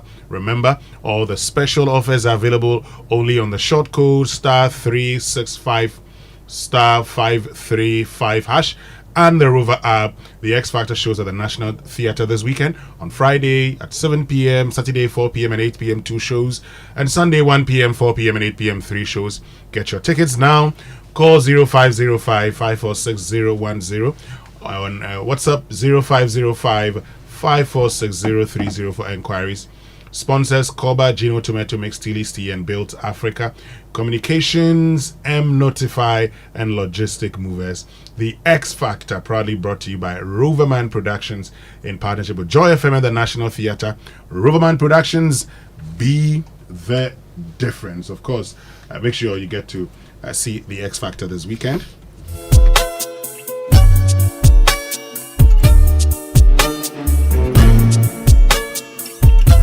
Let's get interactive this morning here on the Super Morning Show. Social media messages brought to us by EcoBank, a better way, a better Africa.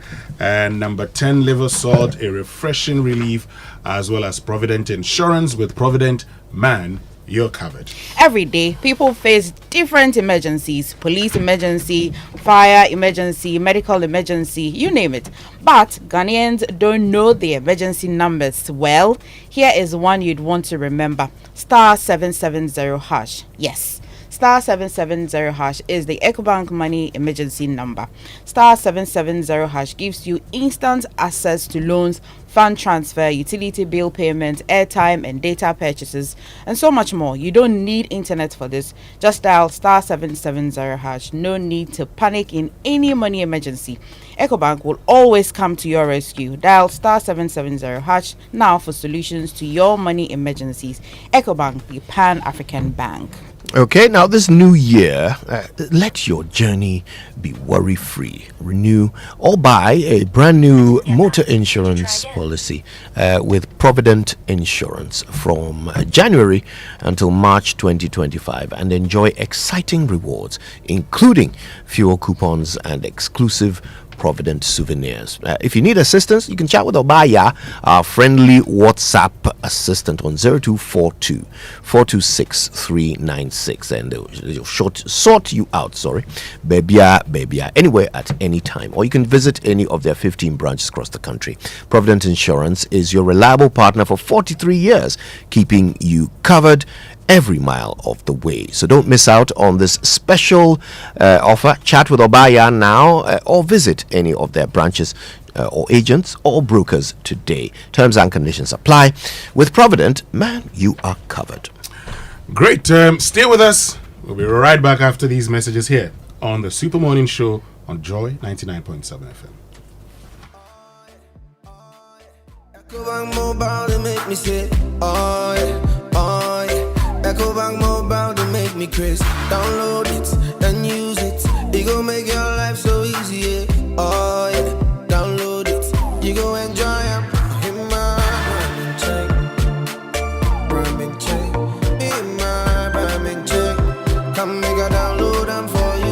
can pay bills, you can buy credit, you can pay school fees, even chest tights with the Apple. Ecobank Apple.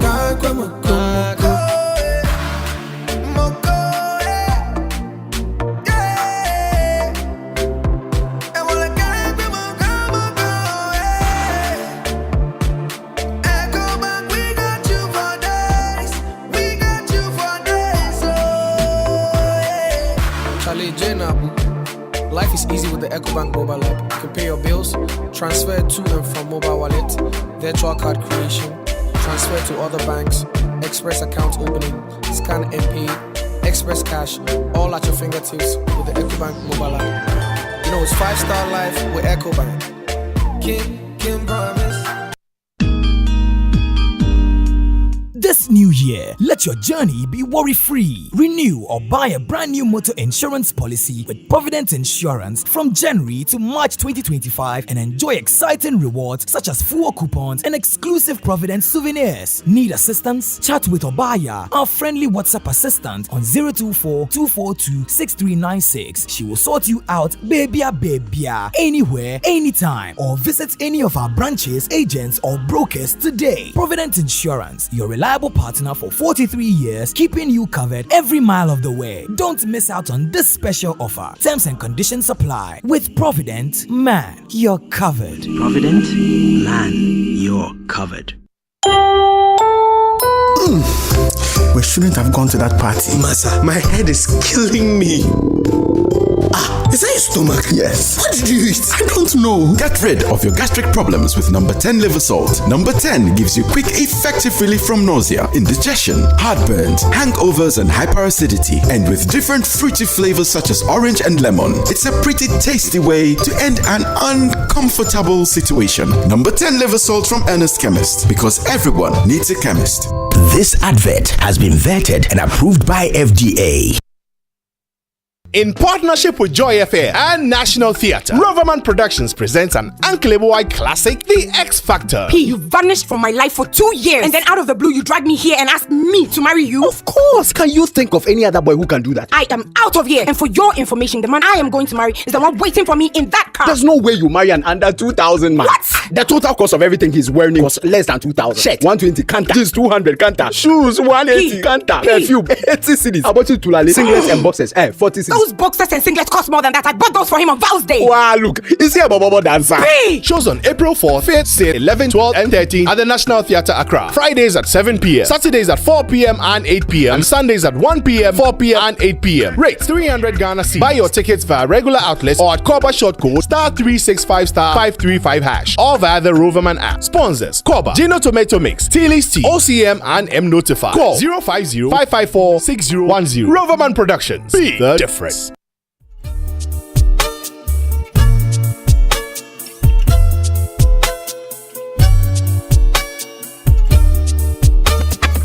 Right, so welcome back and thank you very much for staying with us here on the Super Morning Show on Joy 99.7 FM and on Big Stories this morning brought to us by Roverman. Hey, I say Roverman, Telecom Connecting Energies.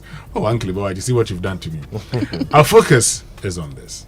SIM registration or re-registration that Ghanaians were put through about 3 years ago or 2 years ago did no verification on the back end. There was no single source of truth to verify against. And so yes, biometrics were taken, but they were not matched against anything. And that's why today you have SIM cards that are registered to people's Ghana cards that the people themselves did not register.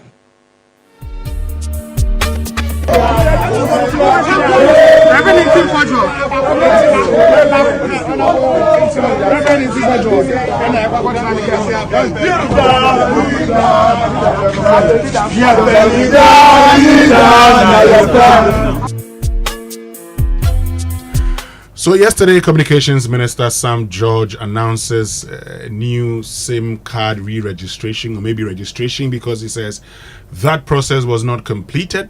We're told it starts on the 1st of July. Now, it will be done online, and I know many of you would ask questions. What about those who have no access to internet? How do they do it? How is it the case that we were asked to actually re-register our SIM card so it will be linked to our biometric details, and yet nothing was done? We'll find out about these and more here on the Super Morning Show. But of course, many of you have asked questions about the National Investigations Bureau's attempt to search the house of Reverend John Ntim Fordjour without a warrant, and also an attempt to invite him to the National Investigations Bureau. So Kojo, I've been checking the laws, and the law actually states that you can search without a warrant under emergency circumstances. Now, when it comes to the police, I think an ASP, also the police at the rank of ASP, because I remember, Martin Pibu having that interview on Top Story some weeks ago, and he talked about that. When it gets to the National Investigations Bureau, they can do same as IOCO, same as the OSP. The challenge, however, is with the political class. When you get there, they say, I don't trust you're coming from here. Then the next moment, they bring in. So most of the time, they advise that if you're going, you go with a search warrant. It makes it easier. But they can actually still, under emergency circumstances, search without a warrant. All right. So I'm glad that clarification has come through, because it can focus our conversation. Yeah. So now let's ask the question, what is the emergency that sent the police and the National Investigation Bureau to Reverend Ntim Fordjour's house yesterday afternoon? All right. What emergency? And also, how can I ID you? You see, how can I that's the other thing. Yeah. And no, you see, one thing I don't like is people who talk out of both sides of their mouths. So the NIB has decided that when it suits them, they want to do their work publicly. They'll carry the media along to go and bust some drug deal, or go and bust some containers of gold or ECG equipment. They'll carry the media along. But when they are entering someone's house in the dark of night, or silently in the afternoon somewhere, that one they won't take the media with them. So they want to pick and choose when they want their work to be scrutinized by the public and when they want it to be secret. Okay. Now, for me, there must always be lines of accountability. Not everything can be made public, but everything should be accounted for. So what sent them there? What sent them there? Somebody has spoken at a presser and made accusations suspecting a crime. For some reason, the government has decided that the accusation was against them. So they have now started responding. And it's become back and forth between MPP and DC. Okay, all well and good. But what sent them to his house? Is it also typical for the National Investigation Bureau to be wielding guns? You see, I remember when the National Investigation Bureau was an information gathering organization, an intelligence organization. They would gather intelligence, and then when there was a need for an operation, the police would go and do that, or some special trained unit of the police. The NIB, by the way, is the NIB a unit of the police? No. Okay. So that was my understanding. But over the years, we've seen this great transformation where suddenly national security has a force. I'm yet to read the law that created that force, but they have a force armed with people who claim that their training happened at Achiase, where they were taught how to read a map, and then someone puts a gun in their hands and they go around firing in public. We have come in the wrong direction when it comes to this thing, and now they are entering people's homes. And if they can do this to your member of parliament, then they can definitely do this to you. So national security would, they have people who are seconded to national security. So you can have police personnel, police persons seconded to sent to the national security. Yep. You have the military, they go to national security. You also have, when it comes to the National Investigations Bureau, people with the National Investigations Bureau who have, access to rifles and they hold them. Yeah. And so that's it when it comes to secondment and all of that. So when it comes to having a force, yes, the police would be there, the military would be there, and all of these persons will play a role whenever they need to, go arrest somebody and to use them. And yes. So that's what happens there. They also have other personnel who can assist them, in arresting people. So that's But we also know through the work of commissions of inquiry that there are also members of these forces who are plucked out of political parties. sent to Achiase for 3 weeks, taught how to read a map, and then given weapons and uniforms, because you see them sometimes wearing black t-shirts with some khaki cargo pants and a mask. So in addition to all of these, seconded officers, we also know that there are some people in there who were basically foot soldiers, who were armed and added to these groups. We know this. So when they turn up in your house, you have every reason to be concerned, because you have no idea who are behind these masks. Great. The other thing I want to talk about now, that has nothing to do with Reverend John Ntim Fordjour or the re-registration of SIM cards, but it has something to do with cocoa. It has something to do with cocoa. Now, in the build-up to the 2024 elections, there were lots of, concerns. I mean, a lot of issues about the price of cocoa. At the time when government had increased the price of cocoa, we said, oh, no, it wasn't enough because of, the price on the world market. Now, at the time, the NDC in its 2024 manifesto said, promote cocoa farmer welfare and support by A, reintroducing the Cocoa Price Stabilization Fund to protect cocoa farmers. B, ensuring regular cocoa price increments depending in line with world market trends. B, build new and equipping existing health facilities in cocoa growing areas and assigning a portion of cocoa receipts for health insurance for cocoa farmers. Now, just yesterday we've learned that they're going to maintain the price of cocoa.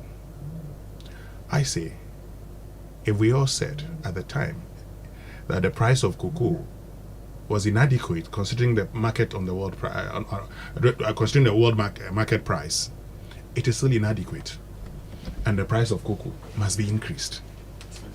This is just by way of information. We will come back to this matter subsequently. Well, stay with us. We'll be right back after these messages. On no return, we get into the conversation about SIM card re-registration and matters arising. Stay with us.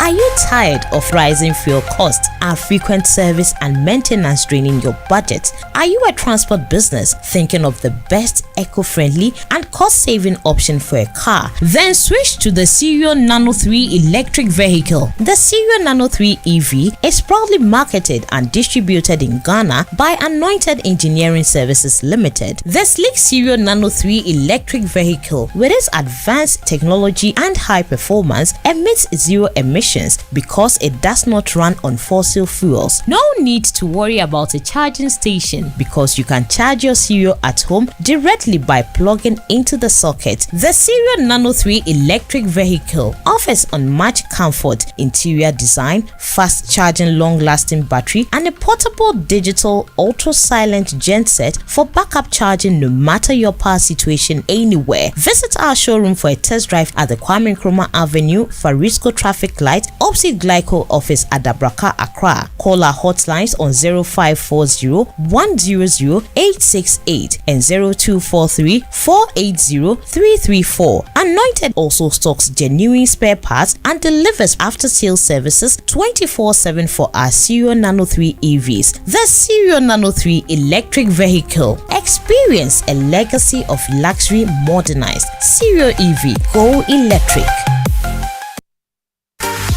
It's getting more exciting in the Activa Official Pep promo. Buy or renew your motor insurance from Activa from now till 30th April and stand the chance to win an attractive prize like a 75-inch TV, a double-door fridge, a 4-burner gas cooker, and other exciting prizes in our ongoing Official Pep promo. Dial *713*313# or visit any of our branches, agents, or brokers nationwide to buy or renew your motor insurance policy. This promo is approved and regulated by the National Lotteries Authority on the Caritas platform. Terms and conditions apply. Activa Insurance. Our clients, our passion.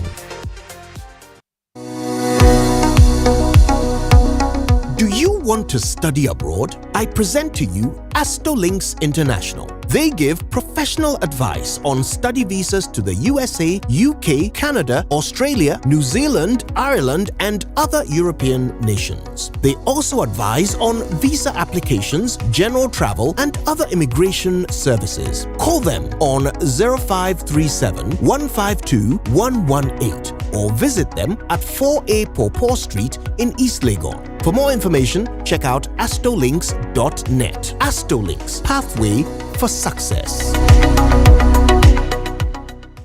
When I wake up in the morning, I brush my teeth with Kale Charcoal toothpaste. This gives me confidence all day. Anytime you meet Amma, don't be surprised I smile showing my beautiful white teeth because I don't have cavity thanks to Kale Charcoal toothpaste for its natural charcoal properties. In fact, we are like twins. I can't go without my Kale Charcoal toothpaste. That be why I dey use Kale Charcoal toothpaste morning and night when I dey go bed safe. It dey make my teeth white when it dey comot every scent from my mouth inside. My confidence level they go up, so I dey show my 32 teeth all.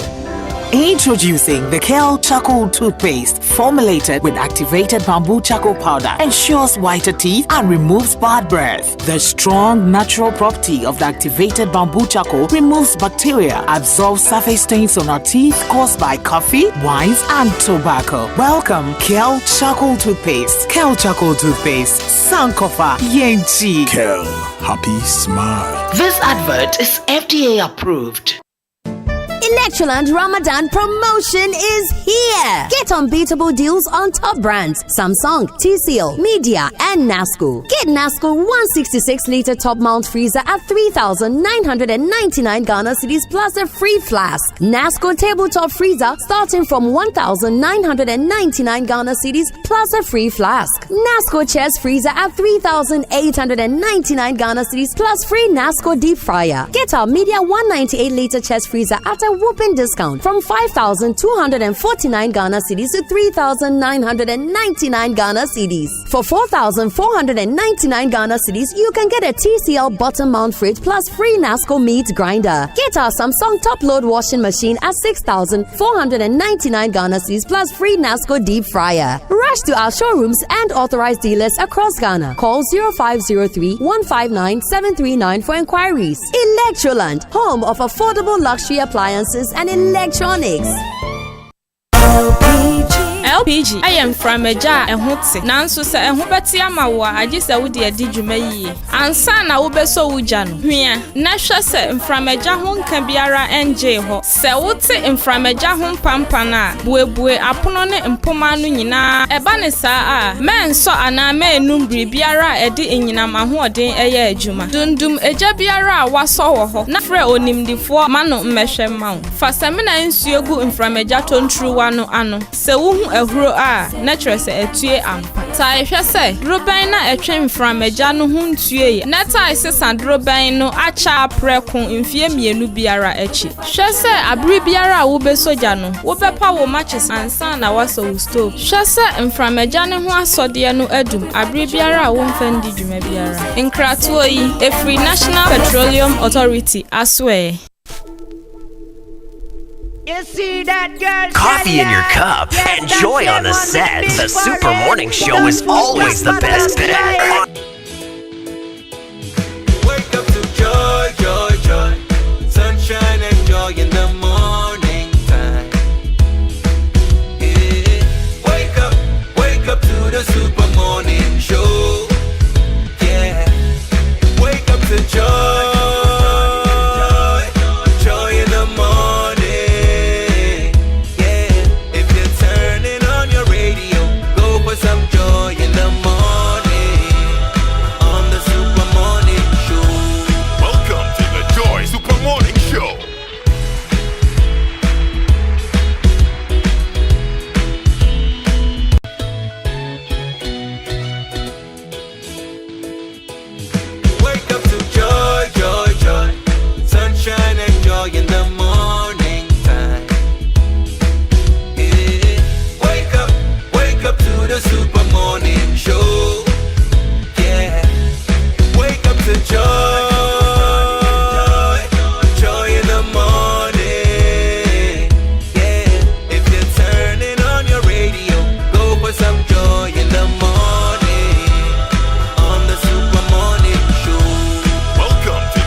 joy in the morning. Yeah, if you're turning on your radio, go for some joy in the morning on the Super Morning Show. Welcome to the Joy Super Morning Show.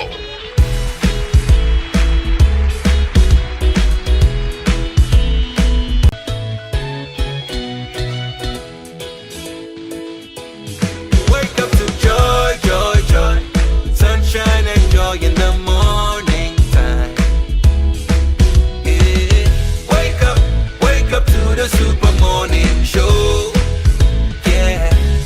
Wake up to joy,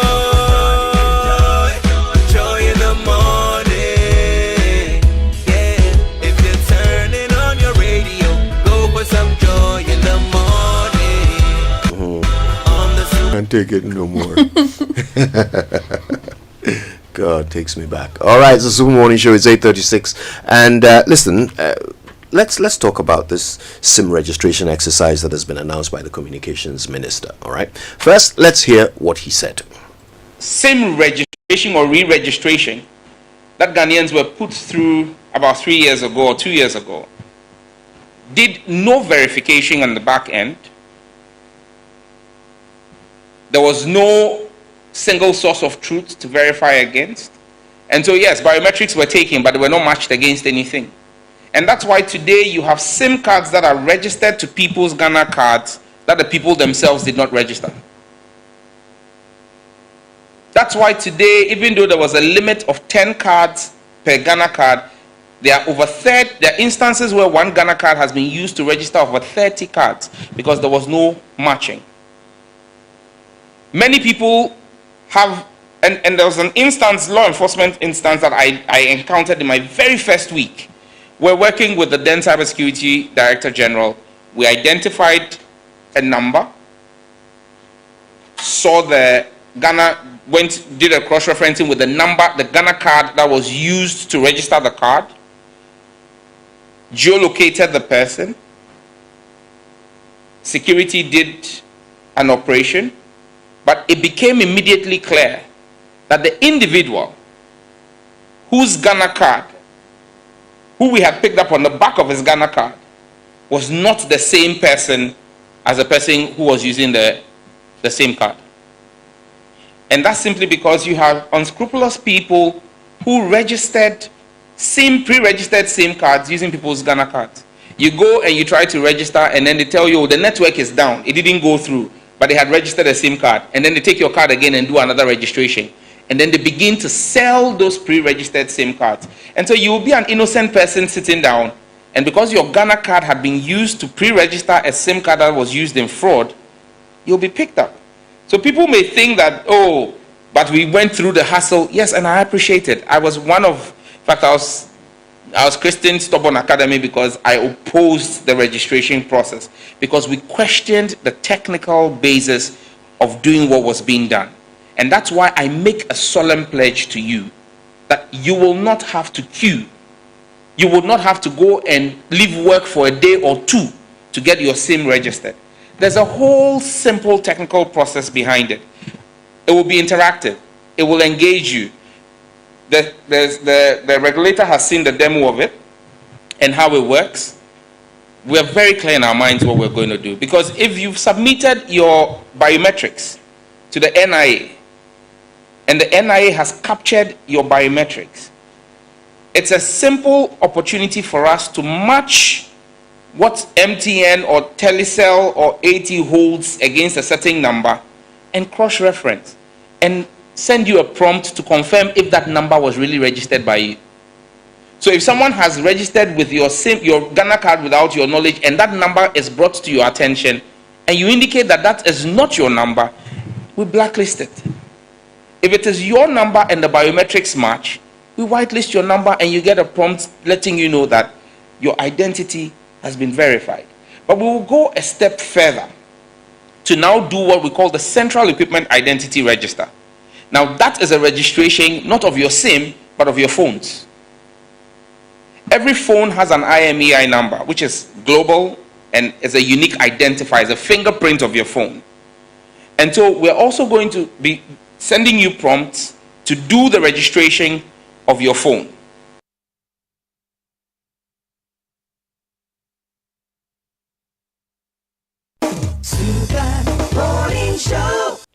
All right, this is what we've learned, and we need to figure it out a bit further, ask some questions, see how it'll all unfold. Maximo Sametogo joins us. He's a technology consultant. He's speaking to us alongside Selom Brantier, who's the Vice President of Imani Africa. Gentlemen, good morning to you both. Good morning. All right, it's great to have you. And I mean, you're both, leaders in this technological space. So, and Selom in particular, I remember that you had a lot to say about the earlier registration exercises. You raised a bunch of questions about them. How does Sam George's plan sound to you? I also was, I also just first heard of it, I think at dawn this morning. And I was the first thing, Magnus actually hinted me about something like that, I think, a couple of days ago. And I first heard Sam George speak about it this morning. And, it's for me, we have done the same registration several times over the last 10 years. And each one was an iteration of various failures over how to really keep our data and use it meaningfully. Some of us were very, very opposed to the last one because it was completely flawed in the way it was designed, the way it was approached, the way it was executed. And the fact that that particular SIM registration did not have anything to do directly with the NI database, as in terminating with the NI database or having people verify information from the NI database, made it very moot. And for some of us, we thought it was just an exercise, rightly so. We thought that it was an exercise just to, line some people's pockets in the name of trying to do a national exercise. And I still stand by that. So we definitely need a very credible SIM register because the main reason why the last SIM registration was done, the objective was not achieved because cyber security fraud or cyber fraud through SIM card fraud, etc., still exists today. We are all, aware of the fact that people are always calling and scamming people and all of that. And it has become a very big issue today. But let's look at what is being proposed. I actually had a chance to call the minister to clarify because I wanted to also know the reasoning behind this new one, this new proposed SIM registration.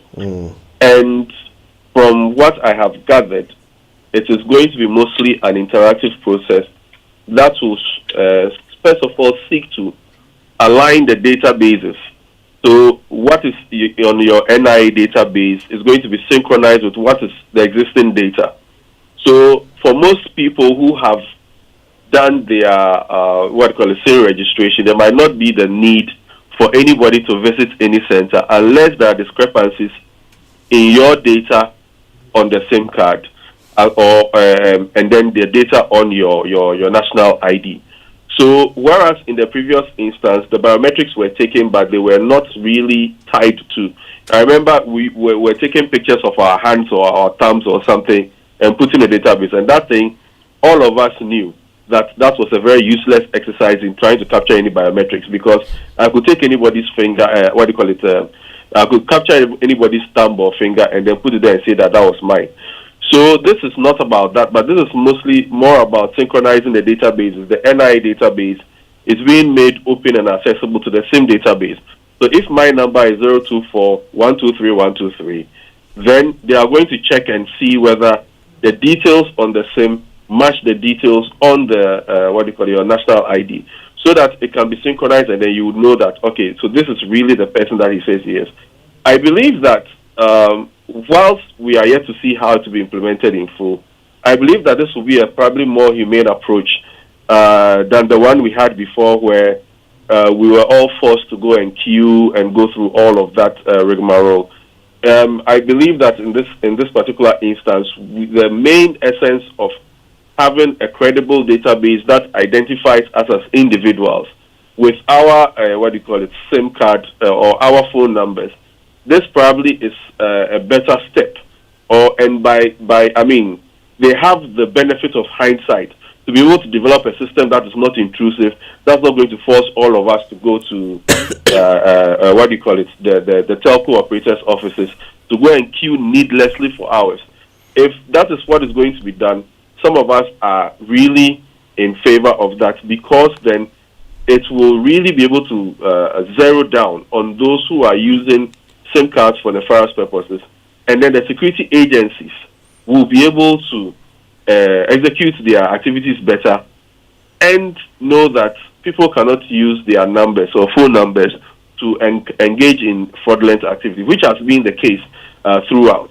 And so for some of us, we just want clarity in the databases that run our things. Whether it's national ID, whether it is driver's license, whether it is passports, we should have that ability to synchronize our personal data such that if we have the national ID being the one-stop shop, let it be that one-stop shop and do what it's supposed to do without all the other encumbrances or things that dance around it, where everybody gets up and does something new the next day, and which becomes a waste of taxpayers' money. So I also do know that in this particular case, we are also, or I've been told, that there'll be things like a liveliness test, where you can use your phone to check whether you're a human being or not, where your phone camera, you turn left and right and those kinds of things, just to know that you are truly who you say you are. And I believe that if you can do that on your phone at your own convenience, that is way better than having to walk into a shop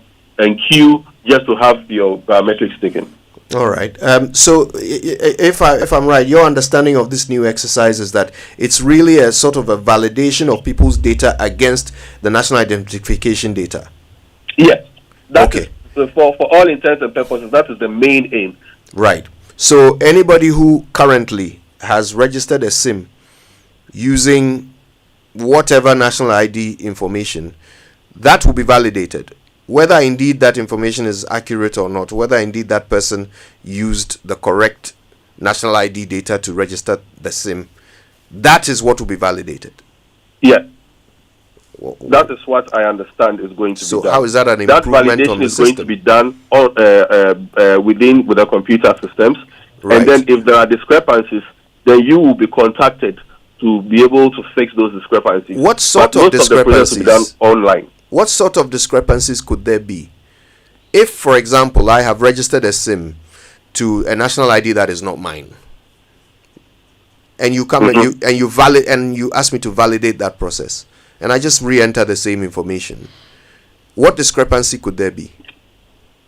So I believe that these are some of the questions that we should put to the minister directly, because there are instances where people did SIM registrations for other people, and yet these people are not using. So, for example, if you registered a SIM on my behalf, and I am using the SIM card right now, everything I do is in your name. Yeah. Right?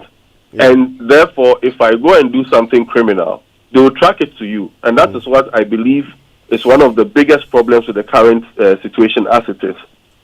However, I think where we would need to really check out if some of these things can be well done is whether maybe a USSD prompt can be sent to you, for example, and then you say that, are you Kojo Yankson, or are you Winston Amoah, or are you Maximus? Press 1 for yes, 2 for no. Things like that. So I believe that would help drill down some of the issues. But as to how they will address problems like this is what the minister needs to come and explain, I believe. Right, okay. Maximus, let me bring you in on this. I mean, what the minister is describing is certainly a more painless option than what we've been through in the past. If indeed this can be done without queues, would you consider that to be an improvement on the situation? Yeah, so long as it gives the subscriber the convenience and the comfort and doesn't create another inconvenience. The issue is that you are trying to give the people the opportunity to verify themselves against your platform. And of course, you have issues with that. Are you going to run the software on a feature phone or a smartphone, a combination of those two different technologies? So for me, when it comes to the SIM registration, we have two things, verification and authentication. Now, government, you are supposed to have the database of all people who are supposed to be Ghanaians in a database. And then there was also a registration which was supposed to have been done, I think, 2 or 3 years ago, you know. So you have the database. What you need to do is make sure you verify the data that Maximus has provided, the data that Kojo has provided, to see if it's really Maximus or Kojo. Then the next level is authentication, making sure it's really Kojo or it's really Maximus. So that's why you let the database communicate with other data sets. So my passport, my driver's license, my bank account and all that. So for me, if those designs are considered, then it should be fine. But if not, we will just go through the same process of, you know, people trying to authenticate their own identity when government should be doing that. If I enter, for example, when we're registering the Ghana card, I entered my name, date of birth and all that with my phone numbers. Now, you told me to use my numbers to register my numbers to verify my identity again. That was a re-registration that we did. Now you are coming back again to tell us, okay, we are going to design a technology that will help you verify and authenticate your identity again as a Ghanaian. For me, as a telecom service user, government is just wasting my time and giving me a lot of inconvenience when this thing could have been done long ago and should have been suggested long ago, and we will not go through that same process. And Kojo, if I even find a SIM card on the floor or somebody steals somebody's SIM card, they can use it for the same fraud that we are trying to cure. That issue hasn't been dealt with. How do we cure fraud using SIM card? It's not going to be 100%. I'm not sure it's going to be 60%, because the fraudsters, what they do now, you know, there's a prevalence of WhatsApp scam going on, where people use WhatsApp numbers to communicate with other people's contacts to solicit for funds for them as if they were the ones doing it. And then they'll give you a SIM card, a phone number that is registered with somebody's name that you terminate the payment on, and then the telco scam, they will tell you it terminates on an app. If it terminates on an app, you can't find the person whose name is on the ID card. Then how do you fight the fraud? So there's a whole lot of process to go through trying to fight fraud than just verifying and re-registering Ghanaians all over again and going through the whole process. You have the database of people with ID cards. You have the database of people who have been registered previously. So run it through a system and do your verification just like the way other platforms do. If I send my data to Facebook for verification, they do all the authentication and all that to make sure I'm really Maximus and the information I provided is valid, and they give me a tick on my account. So why should I go through a process all over again? Right. So it sounds to me like you're suggesting that the process is unnecessary. Yes, it's unnecessary, because if you have a database and you can authenticate and verify my database, you already have it. So just the other citizens who have not been verified, I'm sure the telcos can give you an idea as to the numbers that have not been verified, and government should have that database. So you do the verification of those people, for authentication of those people. That is all you need to do. But trying to go through the whole process again, and then from what Salam said, I have to use my phone to take a face ID, and it goes through the same system again. Does it also have a real-time verification to tell me whether the picture I'm sending through my account is the same Maximus that the system can authenticate and verify? So it's difficult to believe that. It's difficult to even wrap your mind around how the technology is going to work. When we took pictures of our fingertips, and the thing generated fingerprints into the system. You already have all this raw data that you can use the software to run the whole thing, clean up the system, and then there we go. We don't need to go do any re-registration, either using a software, a short code, and I don't know how you run it using USSD. If I'm in a village somewhere without internet connection, and then without a smartphone, how do I authenticate or verify my data? So they should explain the technology better, then some of us can appreciate it. Well, I mean, Maximus, the truth is that in spite of the fact we've done this so many times in the past and, gone through the inconvenience over and over again, we still don't have a reliable system. It's still not possible to absolutely and certainly trace people to their SIMs. People can still commit crimes in other people's names. The system is not fit for purpose. So, should we not just keep trying until we get it right?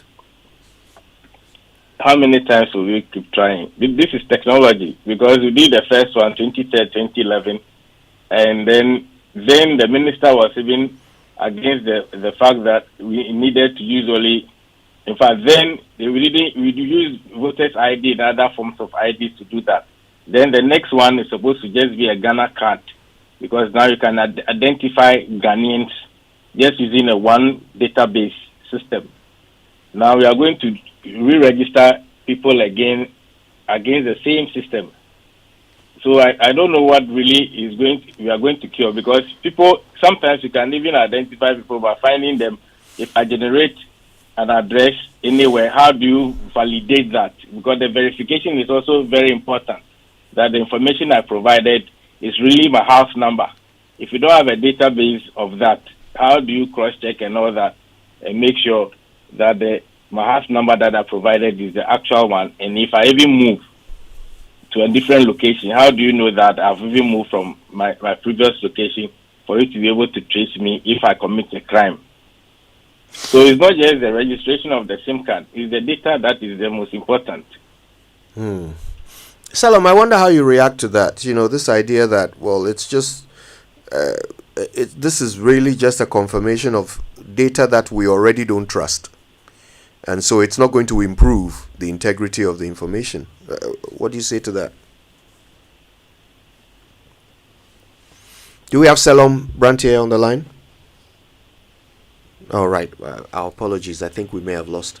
So I mean, Maximus raises a lot of legitimate concerns, which I believe that all stakeholders are also looking at. The major thing is this: we have data points in various silos. When I say silos, we have previously had this thing where in Ghana, one database does not speak to another database because of whatever vested interests exist. Okay. Yeah. So, for example, the last registration that was done, even though it was mandatory that we use the Ghana card for that SIM registration, the truth was that data that was collected wasn't married to the Ghana card database. It wasn't done. So, even before you try to get to know whether somebody moved or not, the truth is that there was not even a basis to verify the information that was given for the SIM registration, because that database was not connected or synchronized to the Ghana card database, which we have all now, I think, agreed or seek to agree that should be the first or most primary source of identity as a Ghanaian, right? So if that is the case, the first thing that needs to be done is to, from first principle, marry that SIM registration database with the Ghana card database, so that at least as much authentic data as possible can be gathered from synchronizing the two, so that the first point of error in terms of, okay, is this person really is this SIM holder really who they say they are? That first point of error is what you call it, is corrected, and then it's verified. Then we can go to all the discrepancies that exist and then work on that. For me, I believe that, and what we were advocating was that the way in which the previous one was done was such that it was a standalone kind of system that did not connect with any other system. So that whole operation was smooth because it was its own thing that didn't talk to anything else. And for whatever reason, there were very huge data protection, issues with that one. But in this particular instance, we are actually connecting it to the national identity database. And that, for me, is one of the first things that we need to do in order to have that system where our data is not just gathered, but is also verified to some point. Because you can collect as much data as you want, but if you cannot point the data to other pieces of data, it becomes meaningless. Now that we are beginning to do all of that, then other methods can come from where we can now begin to say that, okay, if this data synchronizes with this data, and Salon Brantier's SIM card data is married to his national ID data, then my driver's license can easily be married to it, because then for me, if I go and if I want a new driver's license, for example, and I mention my phone number, they can easily say that, oh, you are really the same person you are. Now you can't, because of the so many discrepancies involved. So if you can eliminate that aspect of it, then all the other new ones that come, we can go into the authentication phase or the another additional verification phase, as Maximus is saying. The other thing is that, of course, there's a reliance on online technology, which is a limitation for a lot of people, especially in the more rural areas and areas where you do not have like network and all of that. And those are large swathes of the country, especially in the more less populated areas. It will be up to the minister to come up with whatever mode in which he is going to be work to address that. And I believe that we should wait and see what he has in terms of that, so that we can critique it or we can add to it in terms of what solutions exist. Because all of us believe in one thing, that we need to have verifiable data and reliable data, because a lot of services and a lot of activities, from fintech to agri-tech to creation of jobs, etc., rely on sturdy data systems that are not prone to compromise or are easily sidestepped, because then we can only create an ecosystem for fraud to thrive if we do not begin to marry a lot of these databases. And it is not, for me, I don't believe that it is a single day approach, but it is a multiplicity of various interventions that are progressive, that are iterative, that will allow us to achieve that. All right. So, if all right, normally, Maximus, you have a reaction. Give me a moment. Let me just check one thing with Selom. Because Selom, you say you've spoken to the minister. Normally, with exercises like this, there is a private player, someone brought in, to either create software or, do some legwork. Who are the private players on this one? Unfortunately, I didn't have the chance to probe into that.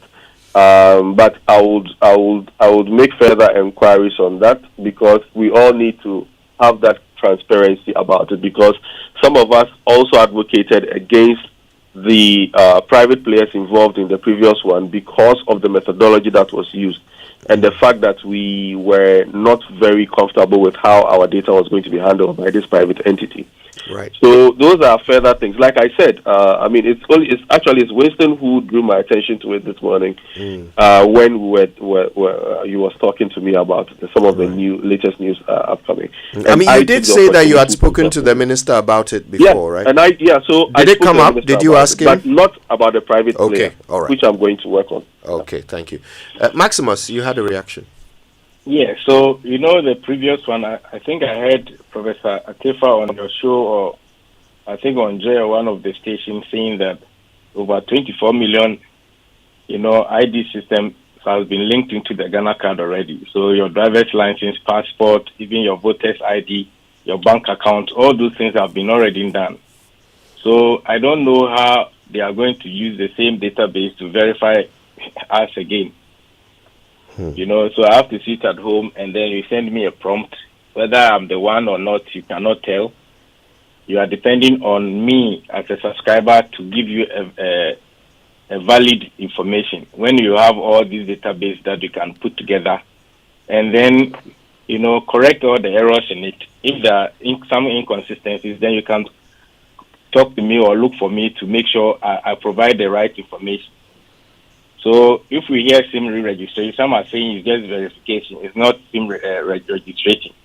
So we don't really get what exactly the issue is. But for me, the technology will tell whether what they want to do will cure the problem of fraud and cyber crime, because there are a lot of technologies coming up that you don't even need a SIM card to make a phone call. So I don't know how we are going to do that.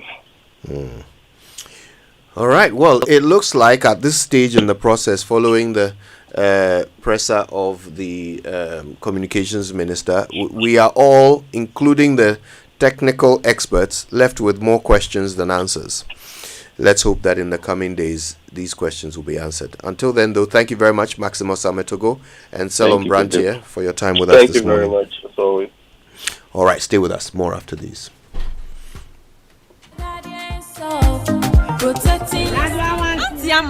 morning, Morning, Auntie Alma. Hey, Philomena. Still itching? Now, have you heard? Yes, Kofi. Have I heard that what? That Unilever's champion carbolic soap guards your skin against germs that cause most skin diseases and leaves your skin looking natural and healthy. Hey, really? Yes, that red soap, champion carbolic soap or guardian soap should be your first and last choice. Hey, Kofi Guardian. Have you also heard that it is now called Lifebuoy Carbolic Soap? Lifebuoy Carbolic Soap? J, what is written there? Lifebuoy Carbolic. Hey, sir, give us one box.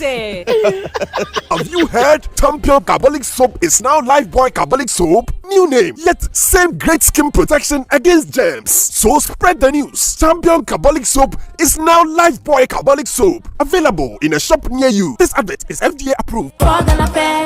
Hello, Mr. Headmaster. Please sit. I want to discuss your child, Sarah.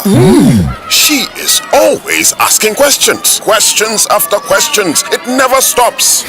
Sorry, we will... Oh, no, don't be sorry. We love her curiosity. Our world needs more curious minds. So, well done. Oh, thank you. Confident, curious kids will change our world. Nido is specially formulated with iron, vitamin C, and A.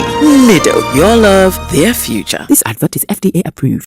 Building or renovating? Look no further. At Interface Limited, we have everything you need to create stunning spaces. Transform your interiors with our top quality plasterboards, acoustic ceilings, and cement boards. Step into style with our exquisite laminate and engineered floors. And for your data centers, durable raised access floors. Elevate your outdoor spaces with our WPC decking and fencing. Protect your home with our beautiful and reliable roof shingles, insulation, canopies, and PVC fascia boards. Add a touch of elegance with our beautiful POP cornices and roses. Quality, affordability, and style all in one place. Building a better Ghana, one space at a time. Visit www.interfacelimited.net or call 0274 999 999.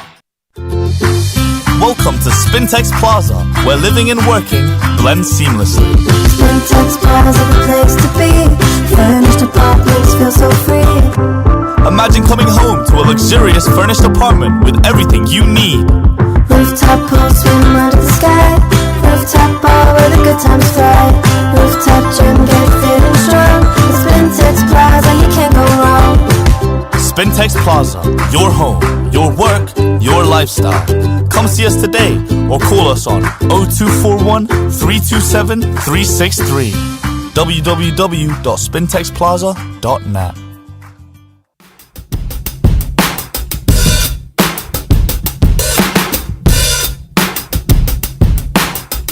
In your cup. Enjoy on the set. The Super Morning Show is always the best bet on Joy 99.7 FM. That's right, it's 9:09. You're welcome back. It's the Super Morning Show on Joy. And I didn't think that after listening to experts in the field and the communications minister, that I would still not be sure what this whole exercise is going to achieve. But it seems nobody is. I mean, the minister is. He seems to know what he's up to. But these are two noted experts in the communications sector. Mm-hmm. And they've both got questions. You know, not least of which is, what are we verifying? If we say the data that we have is wrong, the data we collected is also not reliable, what are you verifying? So I'm in my house and you're going to ask me some questions and I'll answer them on my phone. And if the information I give you, if you are happy with it, then my SIM is registered. If you are not happy with it, then it's not registered. But how will you know whether what I'm saying, if you think that the current data is not accurate, but I gave you information that you used to set up the current data, and I'll remember that information. That's the same information I'll give you again. So how have you corrected the system? You also know that for the telcos, they have financial services, and you recall that you'd have to actually register for some of the financial services, for example, mobile money. So it's not that after re-registering or registering your SIM card, that's an automatic registration. I like to think that you have to go through another form of registration. I hope not. Because in the past, you had to register. I sincerely hope not. The challenge is that there are some people who actually found out that more numbers are linked to their Ghana cards. So it's not just their number being linked to their Ghana card. What actually happened is that people come into the country, the foreigners will come into the country, and because today if you need to use your phone, if you need to use a Ghanaian SIM, you need a Ghana card. Some of them don't have. What some of these sellers of SIM cards do is that they register them and then give them to you. So I'm probably sure that you probably may have had somebody who is a foreigner coming into the country, or you've heard news of a foreigner in the country and saying, I'm using this number, but the name on it is this. You've had that kind of situation before. Some genuinely would have another person, so I could give my unused SIM card or one that I don't use regularly, to say Kojo, who's come from England, and say, Kojo, use this. There are instances also where people registered them during the period of, in the past they registered them, and during the period of the SIM card re-registration, they registered them again in others' names. So for instance, if that person does anything, his phone, because of the registration, could be traced to you. And that's part of the problem, because if we had, for instance, and when we started the SIM card re-registration, there was a whole conversation about the linkage to the National Identification Authority's database. So when I went to register, I'm explaining how I registered. They just took a shot of my fingerprints, and that was it. So this guy uses the phone to scan it, and then, because I'd already done the linkage with the Ghana card and everything, bingo, I went through. If that person who did registration, if I'd gone to, say, his shop and then started the process, and he told me, there's a problem, so you go and come back, he has my details, and use that to register another person, I may not know. I have done the check and I realize that in my case, only my number that is linked to my Ghana card.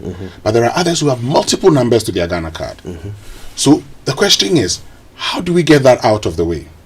How do we ensure that if Kojo Yankson is registering, say, his number, it is truly Kojo Yankson, and so we can trace the Ghana card with his biometric details to the NIA's database and say, this is Kojo Yankson. So you've described the problem quite well. Now the question is, will this be the solution? I do not know. And that's where my questions arise, because from everything the communications minister has said, this is a process that we will do individually in our homes, on our phones. We won't be going to some office. Nobody will be scanning our biometrics. We will simply be entering information on our phones, right? So let's use the same example that you gave. Let's say you went to register your SIM, they took your fingerprints, and then they said, "Oop, there's a problem, go and come back." And while you were away, they then used your details to register 4 more SIMs and gave them to me. So I have 4 SIMs that I'm using under your Ghana card.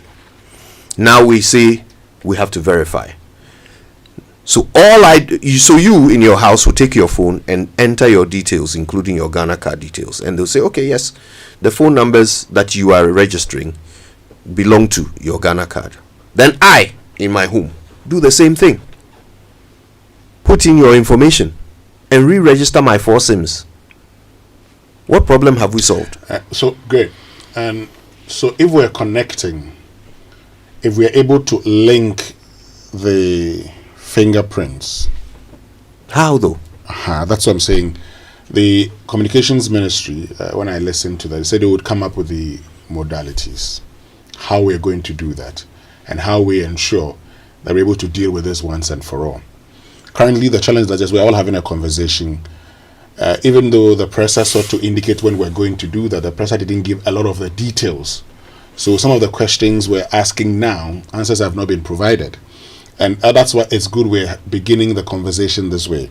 Because if we begin the conversation, if there's any technology, for instance, that can use the scanning of my fingerprints to and link that to the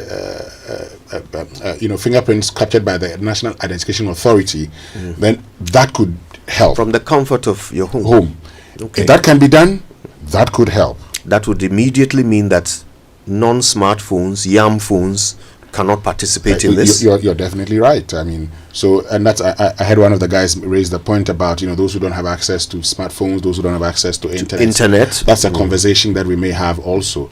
And so, the challenge mostly is that we plan these things. It's something we do a lot of the time.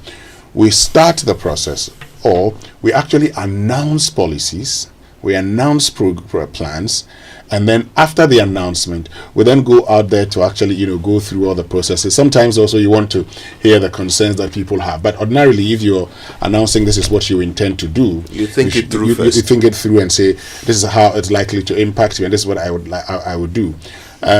When I had a conversation with the minister, said he's going to engage in, there'll be a media engagement where all the questions will be answered.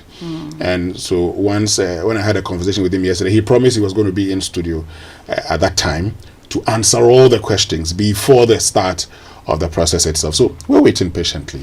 Another thing that caught my attention yesterday was the fact that he talked about the 1 million coders that we're training, and especially because Winston talked about how we announce our plans and policies before we even start. It will appear that this government seems to be interested in exporting labor. You recall that Malik Basintali had even announced that plan or project, work abroad project. Yesterday, the employment minister was here. He said the same thing. And even for these coders, it would sound as though the minister said we're looking to be one of the exporters of such IT persons when we have trained them. And I'm quite curious where we're heading with this. I'll tell you my thoughts about this briefly before we move on. I am not a fan of quantity. Okay, I'm not a fan of saying. Okay, let me rephrase it. I'm not a fan of saying, I've trained this number of people. I'm a fan of saying, we have trained this number of people who have impacted this way. I can train, and they have nothing to do. You've done done anything to them. So if we want to train, say, 1 million coders, what would be the impact of training 1 million coders? Okay, if today, the apps in the world, some are worth billions of dollars, bigger than the Ghanaian economy. Airbnb, today people travel and even the hotels are finding ways, Kojo, of beating that particular system. Because people travel and they would prefer to go and lodge in apartments. Recently, when I went for my father's burial and final funeral rites last month, some of my friends who came from Accra, Hitherto, they would have slept in hotels. But they called me and said, "Oh, Charlie, we have this place, could you just pass by, and so that we have a brief conversation before you go to the village." And I got there and I was like, wow. I went to a place that had a 2-bedroom apartment that was being charged. They charged 850 Ghana cedis. Yes, at Anaji, thereabout, 850 for a night. If you had gone to a hotel, you probably would have paid 1,600, 800, 2,000. That's just by the way. So that in itself, that singular app, has changed lodging in this world, and is worth billions of dollars more than the Ghanaian economy. So I do not have a problem training coders, but I have a problem where it becomes the usual. We intend to train 1 million coders, and so the achievement would be we have trained 1 million coders, and not we have trained coders who have transformed the Ghanaian digital economy from, say, this amount to that amount. At least we teach you how to fish. Go and find the river and fish. Yeah, but that's not the achievement. That's not the achievement. Because you see, we can start this whole. We're doing that end of it. Recently, these guys with the Transport Ghana, they did a tap and go. Now, the tap and go app that they did wasn't just a ride-hailing app that just says, "Oh, I'm here, come and pick me up." But also, when you see the money, you see that this is how much you're supposed to pay. Now, instead of you going to sit in and say, "Oh, Tesomami," and all of that, if you think it's too much, now this time they do it for the Ghanaian. If you think it's too much, you can say, "Oh, how about we do it this way?" Oh, wow. You can do that. You can do that. The others also around who would also all indicate how much they're charging. So you can see and pick one and say, "Okay, I like this one."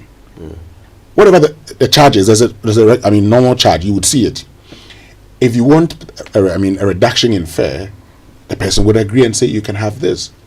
That was launched in the build-up to the elections, and so one of the things we do in this country is in the build-up to the elections, when a product is launched, we all forget it and then we move on. But the point is, we've done this, we've done that. That's not what I think about. My very good friend Aram Tavia of Letiats Africa, he develops games. Okay, that's good.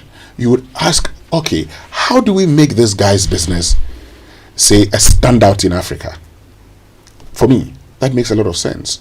So the Ghanaian developers, what has been done for them?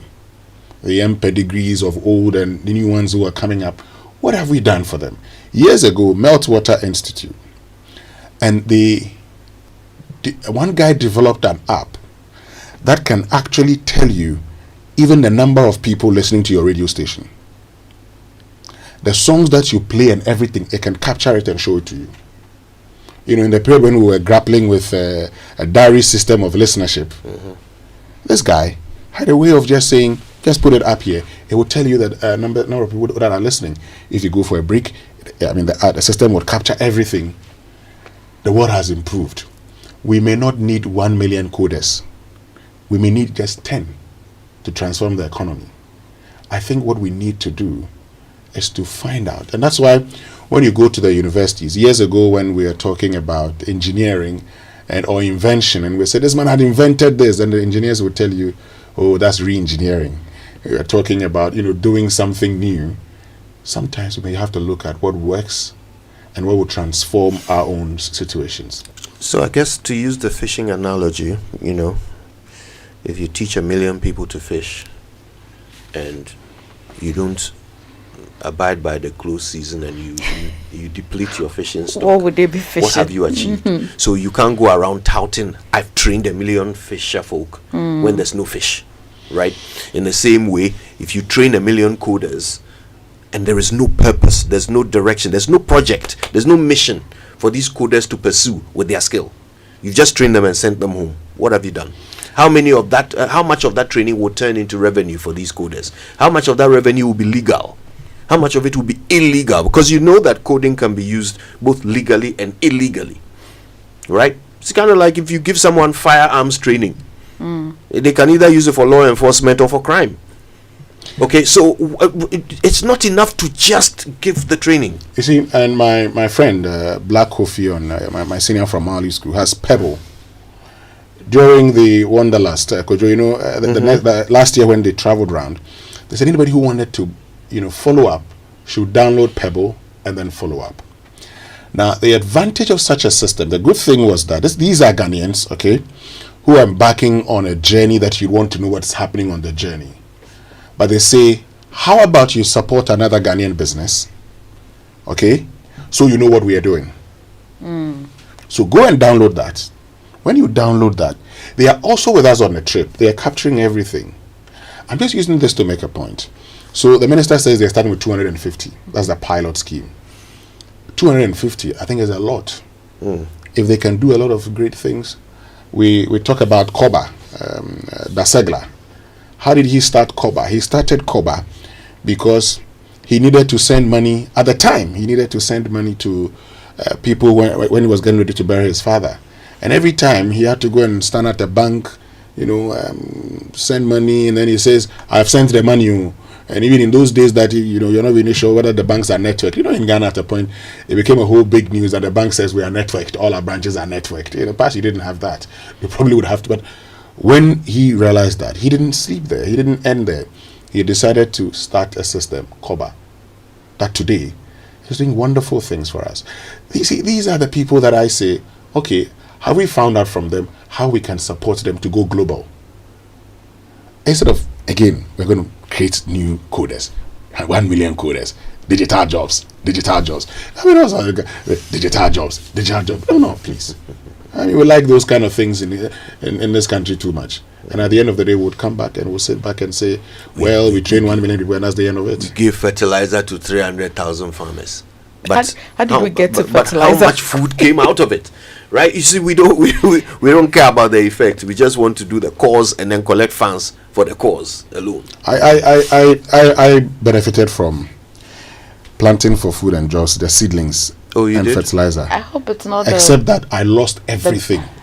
Yeah, you've told the story, yes. right? Mm-hmm. So, if you ask me, I mean, I lost everything. But they collected funds for helping you. The other point, and one of the reasons I always said I didn't believe in the 745,000 jobs, was that I, Winston Amoah, was actually involved in the application of weedy sites and all of that. Was I creating a job for myself? I didn't pay myself anything. The people who came on a contractual basis, I had about 4 hectares or so. We didn't employ 16 people as the minister sought to show that we were going to employ. Anyway, very soon we'll get into a conversation about search warrants and whether or not you can go to somebody's house without a search warrant right here on the Super Morning Show. But first, we all want a little more sleep before the alarm goes off. I'm sure those of us here would understand that and appreciate that a lot. A little more time to finish that project and a little more butter for your bread. Kojo, you love butter? Oh yeah, me want your butter home. You fancy? Emefa, you like butter? I love butter, unsalted. Oh, okay. What's the difference between the unsalted and the salted? Clearly. As the name suggests. Yes. Taste. Yes, depending on what you're using it for as well. Is a salted kakras You're fancy, or elevating chief one status. I don't know about that. You can try it on crackers as well. Spread the unsalted. Which one is that? Crackers? Yeah. What's crackers? Just any cracker. Firecracker. Cream crackers. No, you have to be specific. Or biscuits. Biscuits. Okay. Biscuits. It's going on. So you just spread a little bit of the unsalted. Yeah. Anyway, I don't eat butter, so I don't take butter. But let's be honest, more is always better. Take my friend Nee, for example. When I caught up with him last week, I realized he's crafting a life of more with the ABSA Ultimate account. The ABSA Ultimate account isn't just a banking product for Nee, it's a chance to have more. ABSA Ultimate account gives you retrenchment insurance cover of up to 50,000, hospital cashback benefits, access to seamless digital solutions, travel insurance of 1 million Ghana cedis and over 30 benefits on the account. Want more? Of course you do, because more is always better. Sign up for an Ultimate account today and get more. Your story matters. ABSA. Now this season, Unbelievable is yours to own with DSTV. With so much content on offer, you're spoiled for choice. Get Unbelievable local entertainment with House of Clue, Shakalembe, Season 2, and Nigerian... Shakangwa. Yeah. Olembe. You know Olembe? No. Do you know Olembe? Or there's a Cameroonian player known as Olembe. So when you say Shakalembe, you reminded me of Olembe.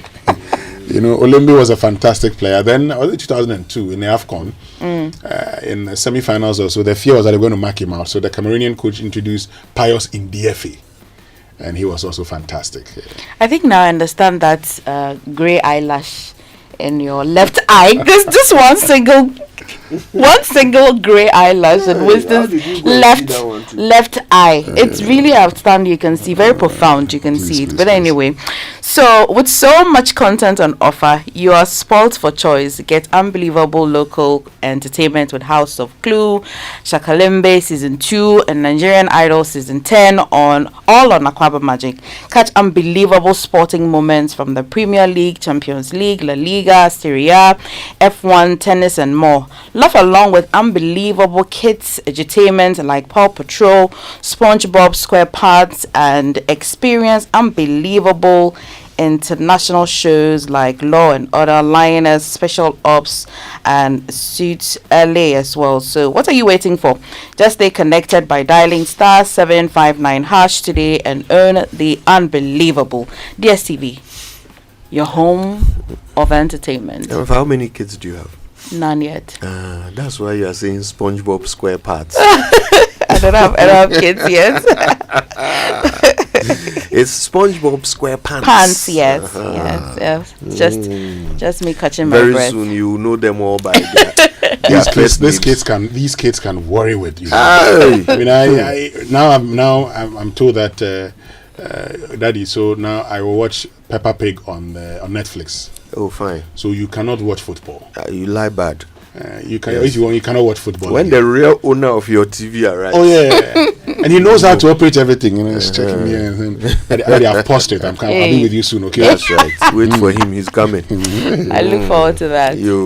So I shouldn't say. He looks forward to SpongeBob spare parts. All right then. Listen, if you're a graduate, here are some choices. You could study in Australia, Canada, UK, US, Ireland, New Zealand, or any other country with a great reputation for teaching and research.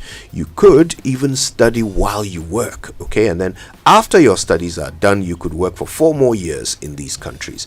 All of it thanks to Astolinks, and they say you could start in September. Go talk to them for information about admissions, scholarships, and how to secure your study visa. Astolinks are at 4A Popo Street in East Legon, and they're also on the end of this phone number 0265 341 070, or you could go to astolinks.net. Astolinks, pathway for success. And Verna Mineral Water is taking a bold step by removing its seals from the cap towards environmental sustainability. To reduce plastic waste, Verna has modified the design of its 500 ml, 750 ml, and 1.5 liter bottles by removing the cap seal, helping to minimize pollution and protect our planet. But that's not all. Verna bottles are made from BPA-free, eco-friendly plastic, ensuring your health and safety while delivering the same refreshing hydration you trust. Plus, the new lightweight design uses less plastic, making the bottles easier to compress and shrink for recycling. No seal, less waste, easy to compress and shrink for recycling, less plastic, same great refreshment. Choose Verna and refresh with a purpose. Every time we eat, food and sugars are trapped between our teeth, leading to tooth decay, gum disease, and in some cases foul breath. Now, brushing your teeth every morning and night with Pepsodent Cavity Fighter gives your teeth the protection they need, leaving you with 10 times stronger teeth. Now, Pepsodent Cavity Fighter is fortified with pro-fluoride and microcalcium ingredients, sealing tiny and invisible holes in your teeth. This prevents cavities, keeps your teeth strong and mouth healthy. Pepsodent Cavity comes in 175 gram big family pack, 120 grams Ejakwa pack, 65 grams, and 12 grams sachet, so you can always get what you can afford at any time. Don't just use toothpaste that brush your teeth. Use Pepsodent that protects your teeth. Always remember to brush your teeth in the morning and before you sleep at night. Pepsodent has been educating Ghanaians on how to brush their teeth for 25 years. Pepsodent is recommended by the Ghana Dental Association. Pepsodent also gives you the opportunity to talk to a dentist for free. So go on and call 0800 161 000 to talk to a dentist for free. You can get Pepsodent at any shop near you. You can also call customer care at this number 0800 200030. Pepsodent, every smile matters. Okay, kingdomstoreonline.com. Remember that, kingdomstoreonline.com. At some point today, make some time to go look around and see the amazing office essentials, equipment, furniture, and stationery that you can buy from there. It's great because you can pay via Momo, whichever network you're on, and then you just wait for your delivery. If you're in Accra or Tema, you get free delivery as well, which is great. Terms and conditions apply. At Kingdom, quality and affordability are their hallmarks. A few birthdays before we take these messages, if we can. Okay, so today happens to be the birthday of my very good friend Noah Dikoski. Noah is the owner of the Breeze restaurant in Cape Coast. A very popular resort just on the beach opposite the west gate of University of Cape Coast. Yeah. Noah Dikoski, big man. Happy birthday to you. Dikoski. Yes, Dikoski. Dekow. His Polish? His name is? Yeah. Yes, his family is the Dikoski family. They've owned the Savoy Hotel in Cape Coast for decades. Yes. All right, well, happy birthday to you, Noah, from all of your friends and family. Okay, this one says, happy birthday to Thelma Martina Armour. Long life and happiness to you. It's from Richie and Babina Paula. Okay, also a blessed and happy birthday to Albert Latte of Snit in Sawim Branch. And this one says, have a blast today from Gifty Amate Few. Happy and blessed birthday to Mavis Mans, who is the CEO of the Chiropractic and Wellness Center. Also, Nana Kofi Owusu, registered dietitian, lecturer at UHAS, and TV host on UTV. Nana, happy birthday to you. Have a fantastic day. Happy birthday to my amazing wife Priscilla Akosua Ajapong. I wish you a day filled with laughter and everything that makes you happy. And this one, who did this one come from? Not sure. Okay, I have one more. And it came from Ziggy, actually. Ziggy sent that one in, the one I just read. And here's one more. And it's a very special happy birthday to Mr. Moses Japong. He's a producer at GTV, and he turns 71 today. Great. This one says, it's a happy birthday to my sister, Mrs. Aurelia Shika-Kwalquist of Stanchart. Bless her birthday. May the Lord order your steps to greatness. And this is coming from John Ohene Asari to you. Have we done happy birthday to Loretta O'Kindley Magnuson, who's customer service officer of Emirate Airlines office at Stanbic Height. God bless you and continue with the excellent customer service you render from all your friends to you. Sure, that's it from me. Okay, if we are done, all right, I think stay with us. We'll be right back.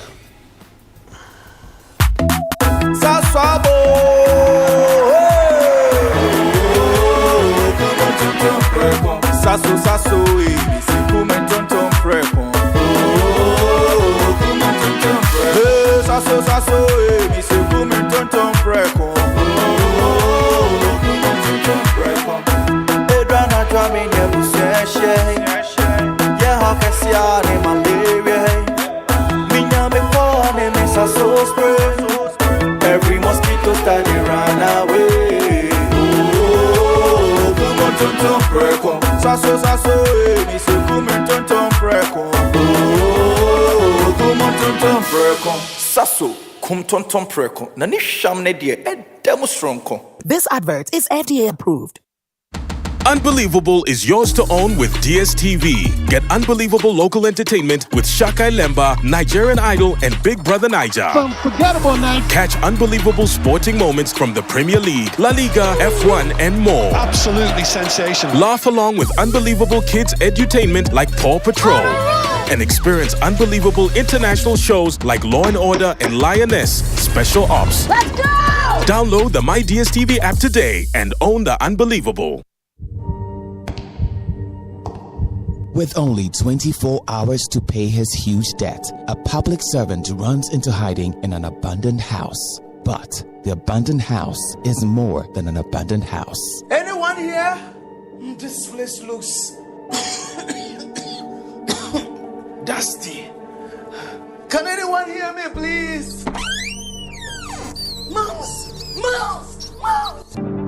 Scribe Productions, in partnership with Joy FM, presents Kobna Answer's heart-pounding one-man original musical, The Saint in the Devil's Shoes. Date, Easter Friday, April 18th and Easter Saturday, April 19th at the National Theatre. Time is 3 p.m. and 7 p.m. each day. Rate is a cool 150 Ghana cedis. Dial *714*003*9# to grab yours now. Hotline 054-609-8082. The Saint in the Devil's Shoes. The devil you know is better than the devil you don't know.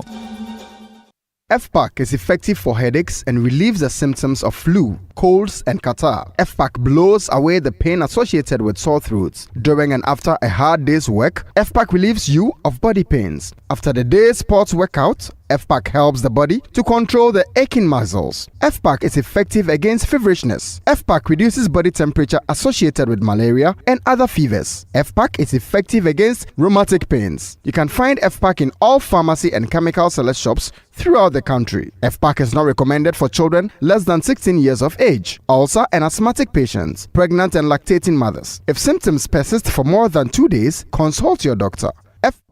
Blows your pain away. FPAC Junior follows in the tradition of FPAC tablets, a trusted friend to relieve your child of pain associated with teething, catarrh, cold, and fever. The good that FPAC does for you, FPAC Junior does for your child. FPAC Junior is for children between 6 months and 12 years. FPAC Junior blows your child's pain away. Now, we have an opportunity now to get some education. Kofi Bento joins us. He's a lawyer. He's also Senior Vice President of Imani Africa. And this is a conversation about the storming of Ntim Fordjour's home by security officers yesterday. Kofi, good morning to you. Good morning to you. Thank you for your time. I guess we'll start with the obvious question. We're told that these officers attended to Ntim Fordjour's house to search it, but didn't have a warrant. Are there circumstances under which this would be legal? Yes, there are circumstances under which an officer above a certain rank may arrest or search a place.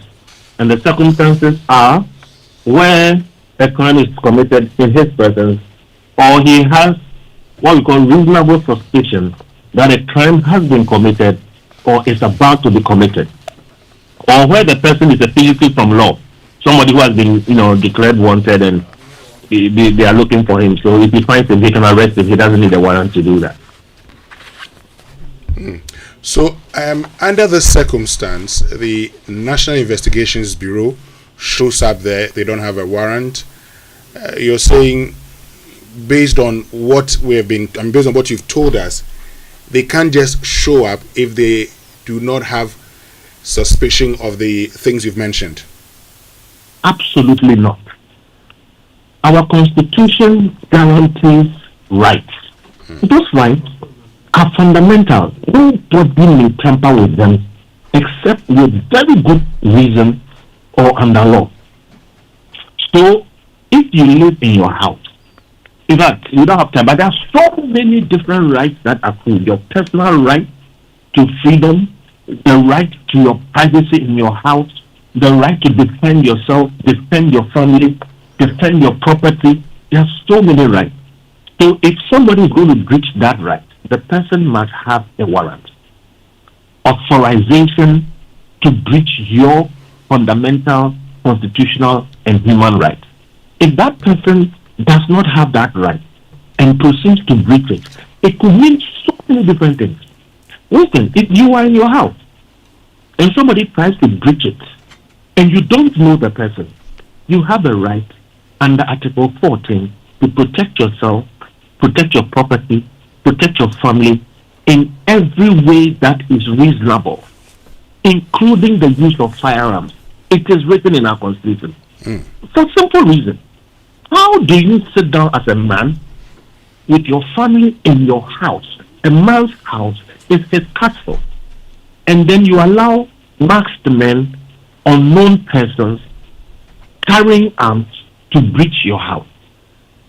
Common sense will say, preserve your own life and the life of your family. So you may not fire. You may not take certain drastic actions that will bring a threat to life. But if for any reason you, Winston, or any reasonable man feels that he has a chance to fight back, he will fire. So it's not done. And there are enough laws in this country that allow anyone with just cause or reasonable suspicion to obtain a warrant and go in and arrest the person. Something else that is very important that we need to put out there.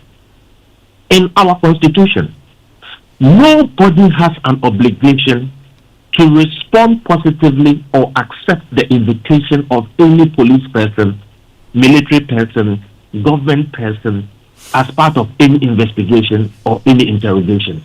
There's no obligation like that.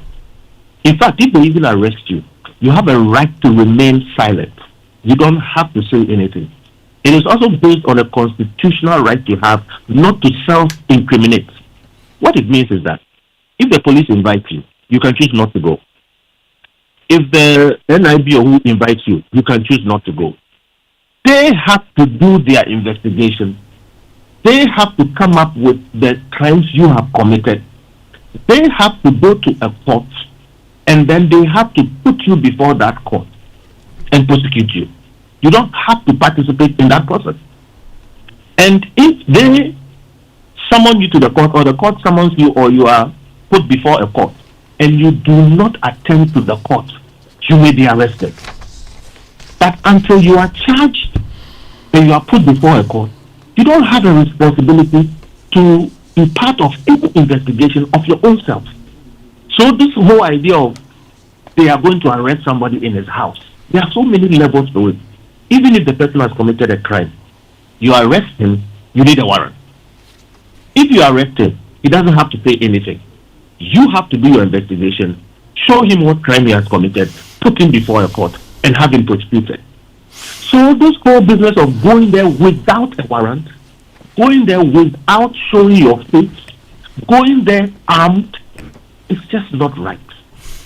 Let me ask you finally about the substantive issue. Having observed everything that has unfolded since the 1st of April, when Ntim Fordjour had this presser, are there any of the actions he has carried out which he can be prosecuted for by the state? As far as I am concerned, none.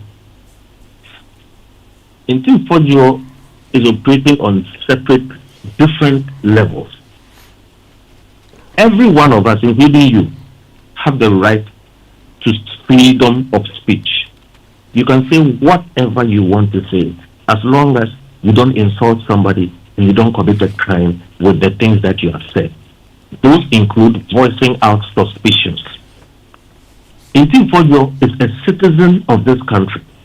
And as a citizen of this country, he can say what he wants to say under his freedom of speech, to the extent that he has not insulted anybody or committed any crime. Indeed, he is free to say what he wants to say. And if he insults anybody, he can be sued for defamation.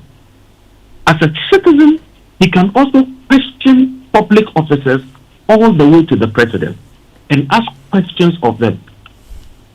Article 41 of our Constitution enjoins him to do that.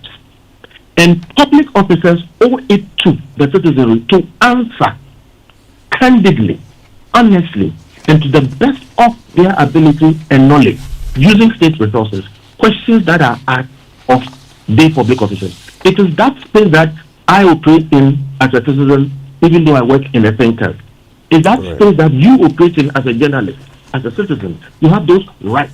So to the extent that Ntim Fordjour is asking questions and demanding answers, he has not committed any crime. Okay, thank you. Thank you Ntim for Fordjour is a member of parliament, and he can do so also as a member of parliament.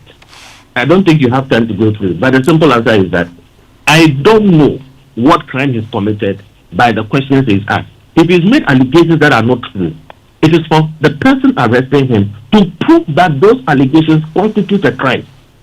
And then he, that person saying it's a crime, should go to court and prosecute and have him found liable. He does not have to cooperate in his own investigation. Okay. Thank you very much, Kofi Bento, lawyer and senior vice president of Ibani Africa. All right, stay with us. As a busy professional, I struggled with back and neck strain from long hours at my desk. To improve my focus, productivity, and well-being, I sought expert advice from the CEO of Expert Office Furnish. After being in the furniture business for 25 years, I can tell you two things that causes back pain in the workspace: bad sitting posture and not sitting on a good chair. I recommend to you the Genevia Beeper chair, the chair that helps you to sit right. When you don't sit right, it beeps for you to be able to sit right. The next will be the Enjoy chair. It takes every body shape and size. Buy a chair that will support your back and give you that comfort to be able to deliver on your job. Expert Office Furnish offers molding furniture for comfort, productivity, and style. From seating to customized solutions, plus interior decoration services, they've got it all. Find them off the Atomic Hills Estate Road in Ashonman or call 0571 386602 on Facebook and Instagram at Expert Office Furnish. Kids, no running. They grow up so fast. Come here, guys. Who wants to watch their favorite show on GoTV? Your family's favorite moments are made better with GoTV's shows. We've got loads of local, international, and kids channels, and all the football you need from the comfort of your home. You can also watch your favorite shows wherever you are with GoTV Stream. Stick with GoTV and let's go together. GoTV. Love it.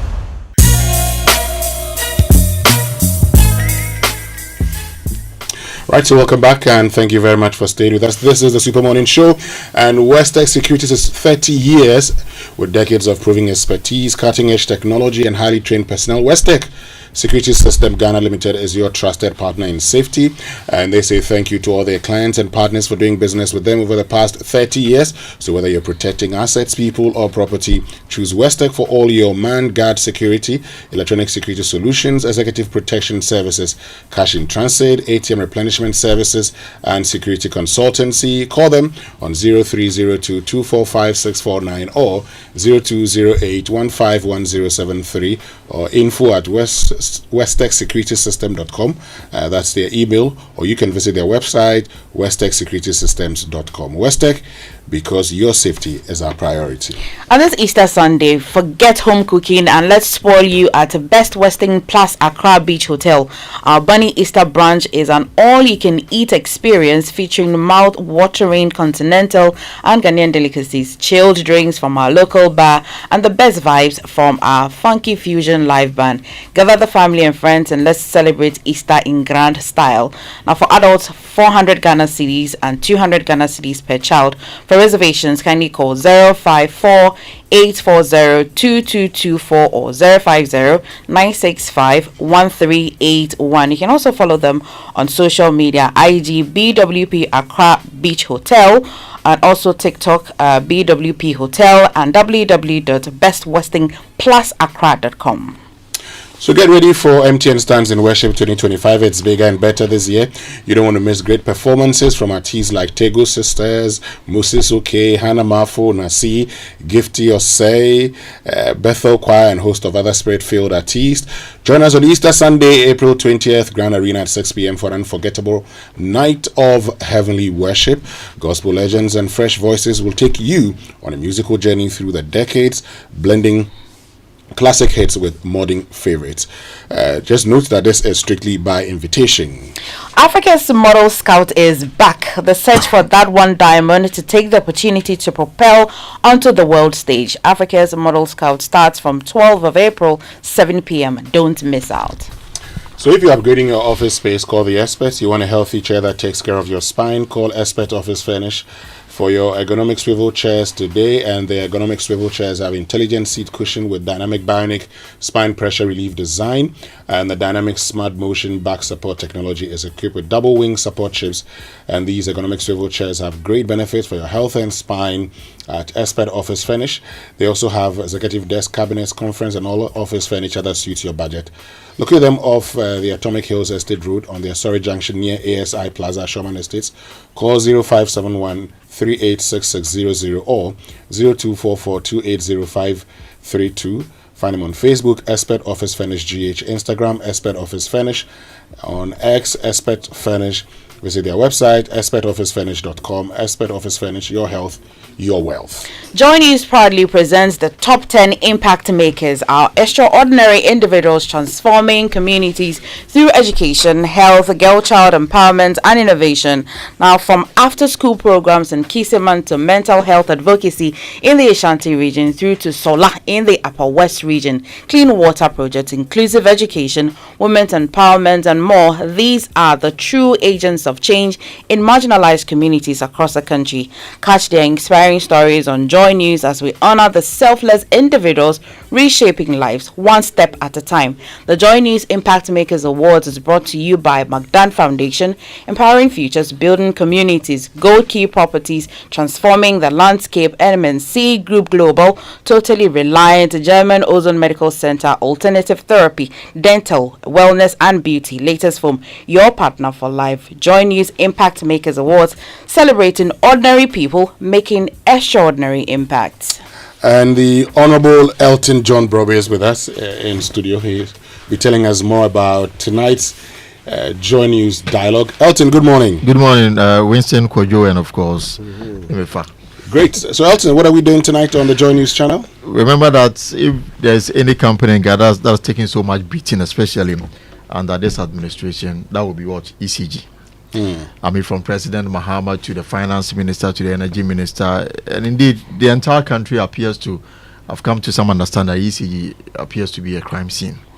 So this evening on the dialogue at 6 p.m, we want to understand what really is going on, and then want to find out, want to establish what can be done to resuscitate, if you like, the ECG. So we have a dialogue. We've got past management of ECG, present management of ECG. We've got industry players, we've got the government, we've got the minority, we've got everybody to share ideas on the way forward to make ECG the viable company that we all want it to be. And that dialogue is at 6 p.m.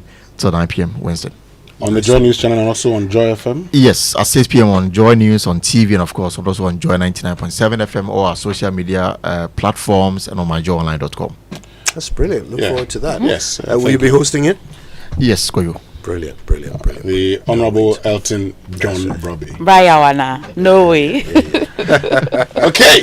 All right, listen, thank you all so much for joining us. It's been great. Tomorrow is Friday. We've got big conversations. And actually, you know what? One of the things that we've been talking about during the week, you remember when we had this interesting conversation about making the mistake of texting some ladies and getting the response. When you ask, how are you? And they say, it means waboka. Well, what data are you people using to support this allegation? Aboka saying, how does amount to Aboka? We have evidence. Yes. Anyway, I mean, it's some, not all, right? Of course. And but we want to understand this phenomenon, and we want to understand whether maybe culturally we are moving to a position where there's no such thing as an independent woman anymore, or it's not a desirable status. This is what you want to talk about tomorrow. Yes, please. Hey, so come and help us. Come and help us tomorrow.